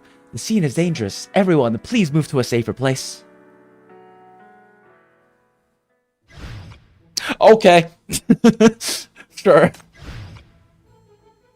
When we last left our tale. With the last drum beat echoing, three guards eye you eye you down disdainfully, making a slow, deliberate descent. In their cages, the performers let out piercing screams, sneering and snapping at the three figures approaching them. Their hands reach out, almost with a desperate craving to grab and consume them entirely. All right, you despicable lot. Cut the smug faces around here. One wrong move, and my baton will make sure your tongues remember it. The batons clash against the prison bars, resonates with a thunderous thud. Reverberating intensely, the crowd instinctively recoils, as with many in the audience visibly shaken. Motherfucker, I'm not reading this fast enough. With many in the audience visibly shaken, a clear sign of their intimidation. Quite the opener, it almost had me going for a second. You spontaneously burst into applause. There's something about seeing a performance like this up close. It's more impactful, filled with a tangible sense of strength and belief. Seems like this trip was a good call after all. Bitch, you thought. See that? Scared stiff, aren't you? So here's a tip. Don't go around saying things that'll tick them off. Watch out, or you'll get a taste of their baton. Honestly, just forget about them for now. Why don't you tell us what mischief got you thrown into this mess? Shortly after, you see the prisoners around Ignis casually striking up conversations again. They appear to be quite familiar with the prison guard role by now, engaging Ignis in a bit of light-hearted banter. Luckily, the performers seem to have caught on that Ignis isn't exactly natural at this acting thing. They tone down their voices, making it easier for her. What else would it be? Guys? Gals? Cash? What? No! That's not why I'm here. Hold on. I'm not even a performer. Hey, it's typical for newcomers still clinging to the hope of going back to Eastside. You are kind of technically a back to the criminal, outside he's world. past criminal. Give it a bit, you'll adjust. You spot someone in the cell opposite Ignis, craning her neck to get a better look at you. Her clothes suggest that she's just another spectator like you, but she boldly steers the conversation, winking at Ignis. No, it's not what you think. If any of you know anything about them, please let me know. Ignis is worried about her My friends. The one in a gray coat seemed fragile. And Fuck the other you! Was striking You're kind of right, but fuck like you! A movie star. See? I told you. It's always about the people. Oh dear, ain't you a romantic one? Come on, it's all fine. Tell me about it.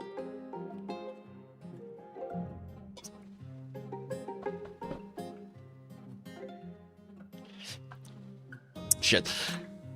In the glow of the Please, lights, please, you notice just Ignis's ears blushing the find same them. shade as her hair, her Can expression you a tangle of let me out, awkwardness. please? With effort, she finally ekes out a few words. I was fucking drinking water at the time. Please, ladies, I just want to find them. Can you let me out, please? My, you're such a cutie. You want to go out and find him? Here's the secret between us. We've got a plan. The question is, do you have the guts for it? Guts or not, you're already in this. There's only one way out of here. Riot! The spectator, now fully engrossed in the play, grabs to the bars and joins in the fun. With just that one line, she draws all eyes back to herself. But she doesn't seem used to being the center of attention so suddenly. After a series of ums and ahs, she finally manages to blurt out something. Hey, isn't it just, you know, a jailbreak? This is a cell, so that's the only way, you know, to escape. Hey, look at the brains on the new kid. So, if you want a way out, the only option left is a jailbreak. Hey, new girl, stick with us when we make a run for it later. Nah, I'm too lazy to budge now. This place is perfect. No infuriating families or heartbreaking partners to deal with. Might as well consider my wish granted. Huh? What wish is that? Wealth, idleness, and a dead husband. She spoke her last words in a hush, but they were met with bursts of hearty laughter.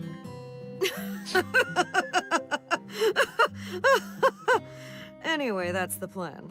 Girlie, if you're thinking of getting out, stick with us when we make a run for it. Reminder that Prisoner C is not actually an actress here. It's time to get out of here, Prison Break style. Let's fucking go. The one caged wipes tears of laughter from her eyes, gesturing towards a stretching, shadowy hallway behind. Will that way lead me to my friends? Not sure, but if you're planning to get out of this place, that's your only shot. Make it to the end of that corridor, find the one to lead us, and get the hell out of here! God, these actresses are such theater kids. You and a few sharp-eyed spectators are glued to the end of the corridor when abruptly a shrill whistle cuts through the air again. Attention! Yard time! Don't just stand there like idiots! Get out here! All of you! Oh no, butchy women as Do whatever guards, you whatever want. will we do? Just don't do anything stupid. Whether to trust others and who to trust, it's your life on the line. And if anyone dares try anything on me, I'll be waiting. They're all such fucking theater kids. The cell doors swing open in a flash. The performers bolt out, leaping and singing in a wild revelry, sprinting towards the dark corridor. Yo, sis, come Oh, on! hey, Port. We need to find the one in charge. Find the star of this show. I'm sure if we follow that person, it will lead us to all the fun stuff. Let's go. Let's find that leader. Spectators beside you are excited to join in, following in the performer's footsteps. Sure, I'll be right there. Chief is not an First actress. time on this side of the bars, and who knew it'd be such a blast? Well, glad you're enjoying it. After being sidetracked by this guy, you realize you've fallen behind Ignis. The cell she's in is already vacant. Oh no! The memory of her earnest look just moments ago brings a warmth to your heart, and a smile naturally crosses your face. Now, the air is nearly empty of people. Your smile catches the attention of a few prison guards behind you, who watch you with stern, piercing gazes. What? Are you really fond of this cage? Fancy a tour down the hallway? The rooms are all full of people who've got a thing for cages. All handpicked by me. No, I'm on my way out. Right this second. You pocket that small flicker of emotion, give a respectful bow to the three, and hurry off towards the hallway.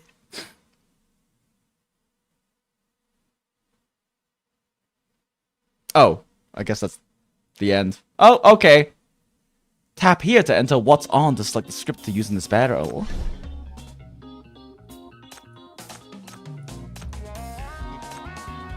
Act 2, Death in the Golden Crown. The thief and the philosopher sit in the prison cell. The bell tolls. The choir leader comes. Choir leader, listen to the death knell. The old king is no more. The throne now vacant. Bizarre it may be, but 'tis our city's tradition. The new king shall be chosen from among 2 prisoners. Bet. Man, all of my characters are like going to be way too strong for me to actually run a full team. You know what? Fuck it. If this scene could be reenacted, It's her event. what would be yours? Surely she can solo her own event, right?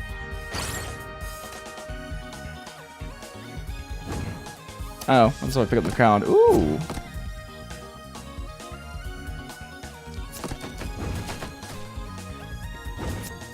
Okay, we're throwing this up to 3x. No way, a completely maxed out Libby Pearl is killing these level 5 enemies super fast. Fucking crazy. Oh, time for funny time. Please enjoy the show.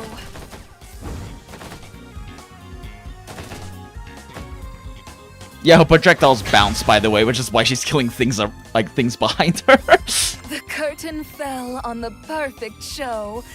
Such a fascinating story.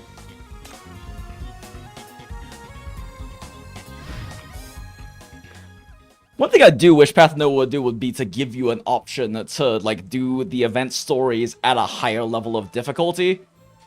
Because, like, other than the event you start playing on, it's unlikely you'll have that much challenge out of the events moving forward just because they aren't scaled up. They're still always fun, and really, at the end of the day, the events are really about the story. But, you know, it would be nice if I could actually, like, use full teams and actually have to, like, interact instead of just laughing as Lady Pull one-shots everything.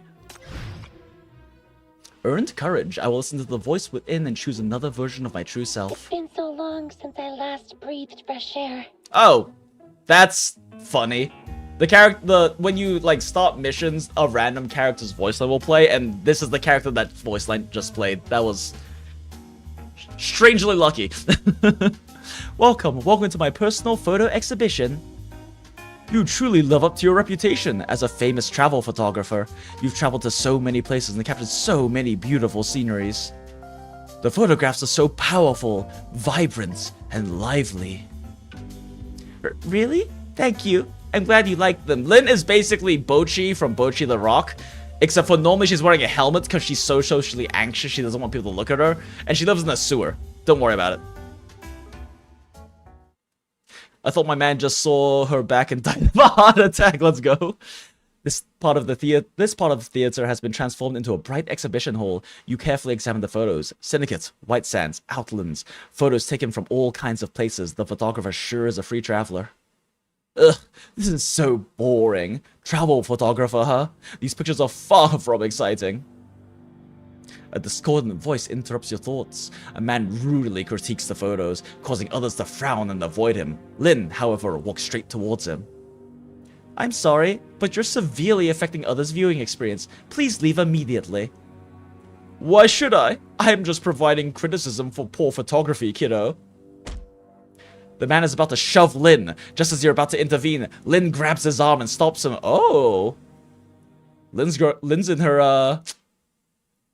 her more assertive character arc. I can travel through Syndicate and White Sands by myself.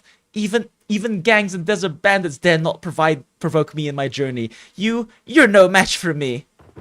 Lynn stammers out her powerful lines, occasionally glancing your way.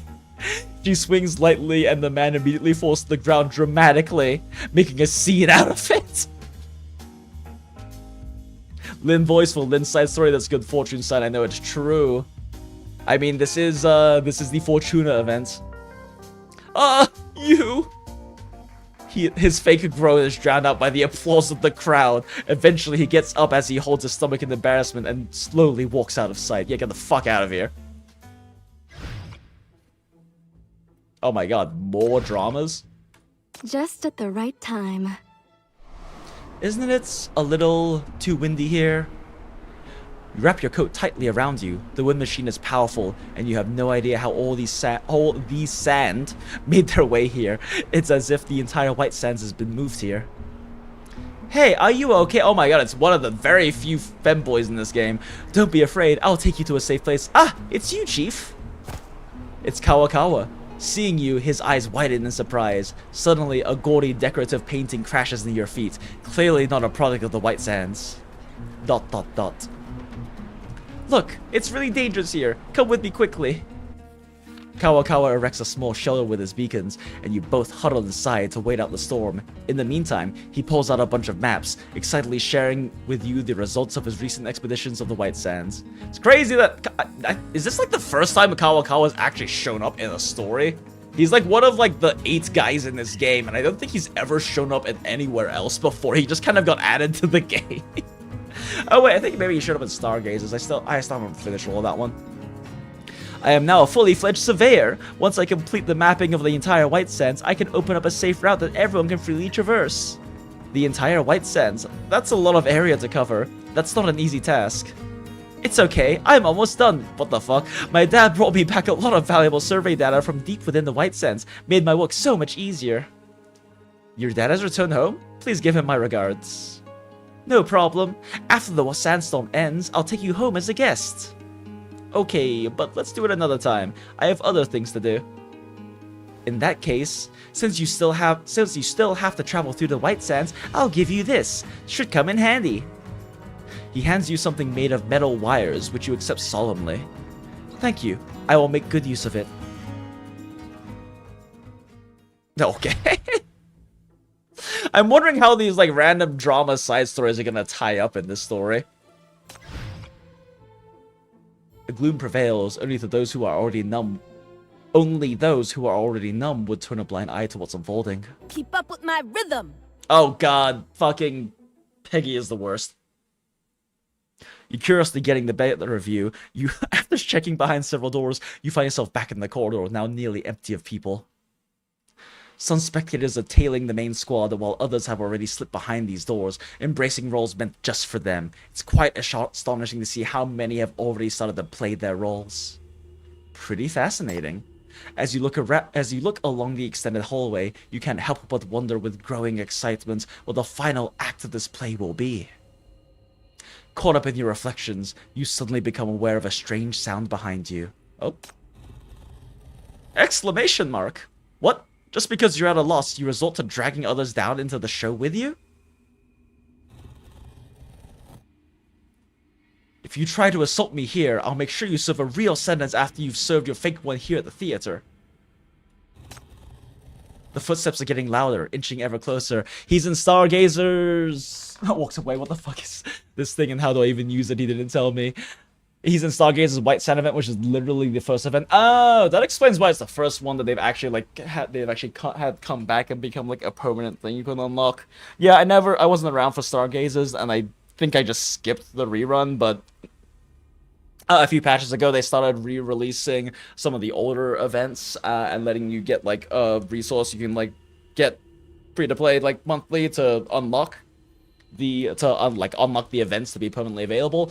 I kind of hope they kick up the pace with that and bring back some of the other events more quickly. But you know, they also use the event reruns as like a way to cover gaps in between patches, so maybe not.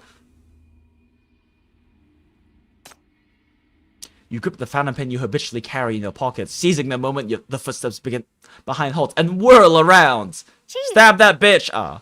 It's like this. Ignis? You and Ignis face off in a peculiar standoff in the theater's hallway. After a brief pause, Ignis exhales deeply, dropping her guard. At last, I found you! I was worried that you hadn't come over from the other stage, so I figured I'd hang around here and wait. But everyone who came to me was a performer, each one more convincing than the last. Ignis' voice fades to a whisper. You move closer, intrigued, and catch her grumbling. I even started to suspect that Chief was just a performer they'd roped in.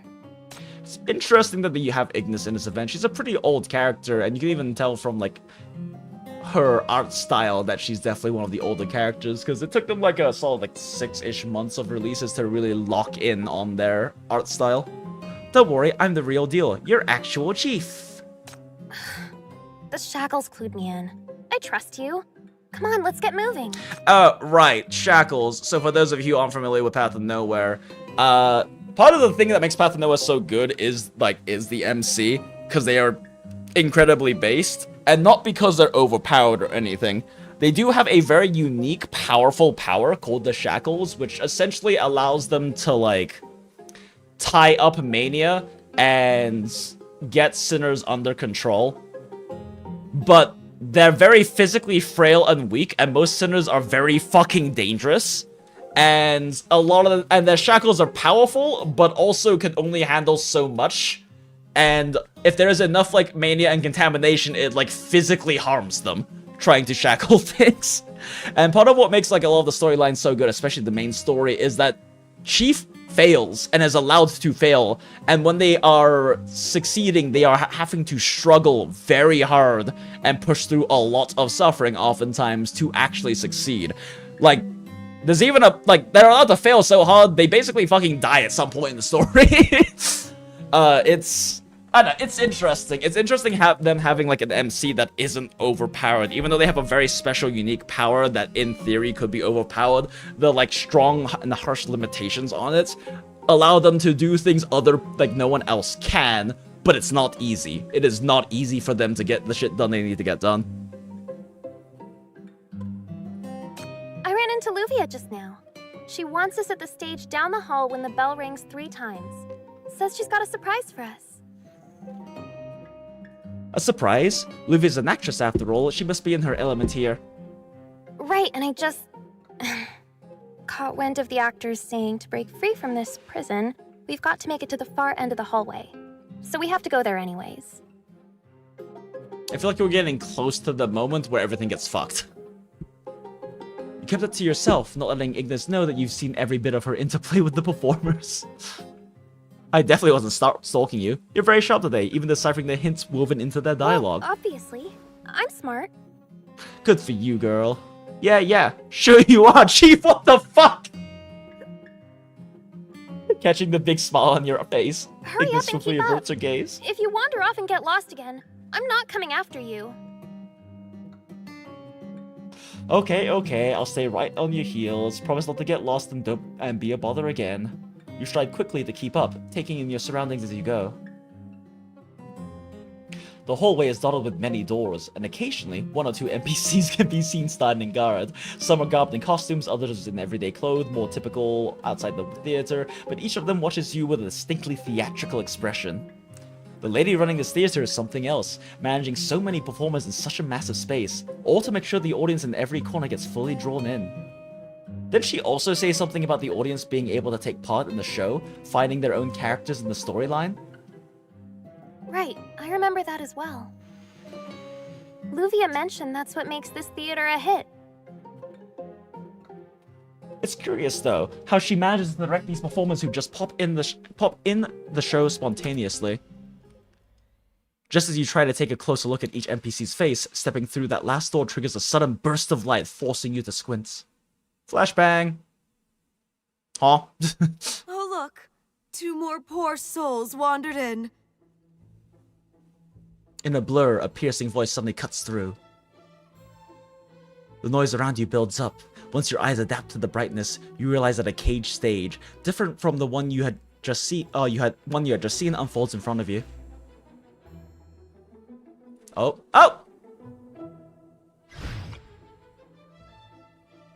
There's so many side dramas.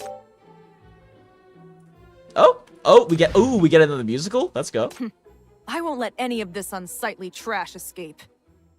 Oh, a little more music.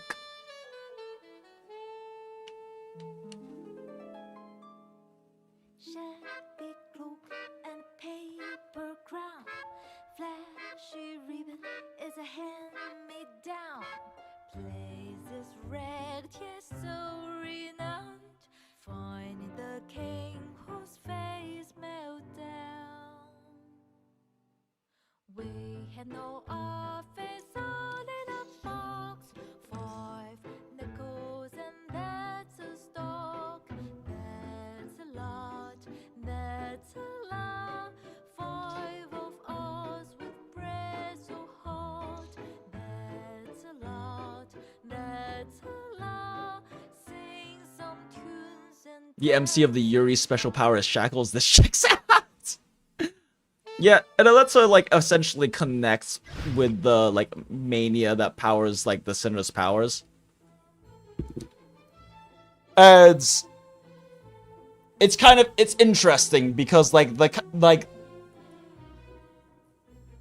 the core idea of the shackles is that they're shackles, so when she connects with it, when she, like, uses the shackles on the Sinner and connects with them, she can make them do what she once, because otherwise, if they don't fall, if like they fall out of line and don't follow a command, they will get like hit with intense mania pain, which, you know, sounds like a fucking doujin plot, right?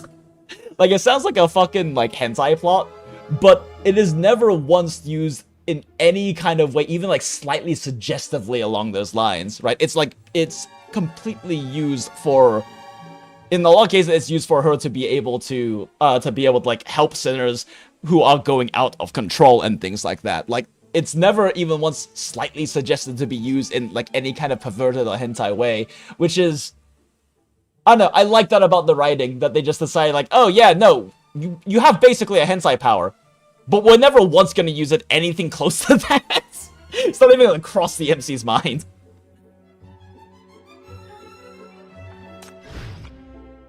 I wonder what surprises await me here. Grim walls bear marks of struggle in shades of black and red, while the small window sealed with planks lets no light in. Rings of cages surround a heap of junk in the middle, and it almost feels like you can smell the damp, rotting stench.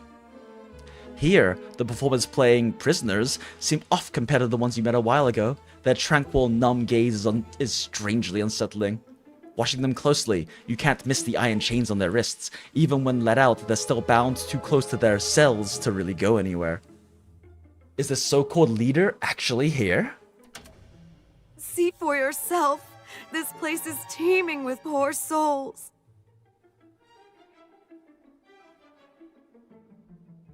Being nudged along from the ring's edge, you walk inward. With every person you pass, they lean in to share their tales of woes. Chief like uses the force command twice in, yeah, literally uses it like twice in the story. Like, it's basically only used as like a hard last resort. I'm damned for my sins. But what did I do? Just snatch some bread from the back door in hunger. I'm damned for my sins. Is that a But all I fucking did cat, was man? mistakenly flip my knife while embracing a friend. Non-humans aren't really a thing in this setting outside of like damned for my mania sins. corruption. But my only crime was dozing off while feeding I my can't little believe you brother. referenced fucking Cats the I musical. hadn't had any sleep for 3 days. Oh, and when I woke up, his face was still covered in that spilled porridge. Jesus. Is your kid dead? This place is teeming with poor souls. Damned poor souls. They're really like hitting the hammy acting with the whole musical thing. Absolutely, absolutely. The one in the center of the prison is the most wronged, the most tragic of us all. She'll reveal her ordeal under the spotlight. She'll be the one to guide us past those brick walls. She's the most wronged of us all, the most sorrowful, the focal point. I wonder if we should go to the center of the prison. It's like a relay inside the cages, everyone going as far as they can go, moving you, Ignis, and the audience one by one towards that junk-filled center of the cages. They're serenading the crowd, all eyes on the center, where the spotlight never leaves, like it's waiting for someone special to show up. Chief, that was quite a show. Really scared me there. This feels completely different from what we saw before. I thought the early acts were top-notch, but this takes it to a whole new level. This makes me curious about the leader they keep talking about. Looks like everyone's thinking the same. They're all gathered around the center, necks craned, waiting to see what kind of showstopper the next act will be. Is this the moment things get fucked? Oh, the most sorrowful. Oh, the most motherfucker. wronged. Yes, that has to be me. A sweet voice you are too familiar. A sweet voice you are too familiar with? We love localization, cuts through the air, then whoosh, all the spotlights focus on the heap of junk before you, the sound of footsteps getting louder and closer, and then, surprise, someone you never guess shows up on top of the cage. I'm damned for my sins, simply because my hair colors are different. Girl, that is I'm not the damned for my reason. sins, just because my eyes aren't the same color. Girl, that is not the reason. I'm damned for my sins, only because I am not the same as everyone else. That is accurate, yes.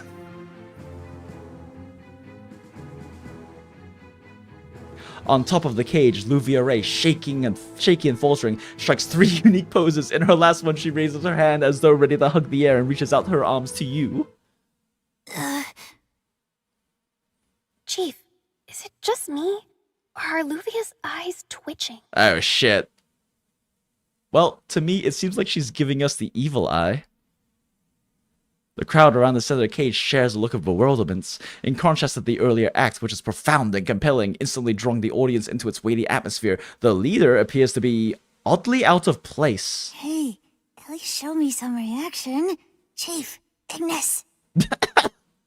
It's fine, even if you just clap your hands. Girl. Soft murmurs as if forced through gritted teeth float across the air, catching your and Ignis's attention. Oh, wow! That's nice! I don't mean what happened to you is nice. I mean, it's really well played. Oh no, our immersion is destroyed. Oh, now I can feel others' sympathy for me.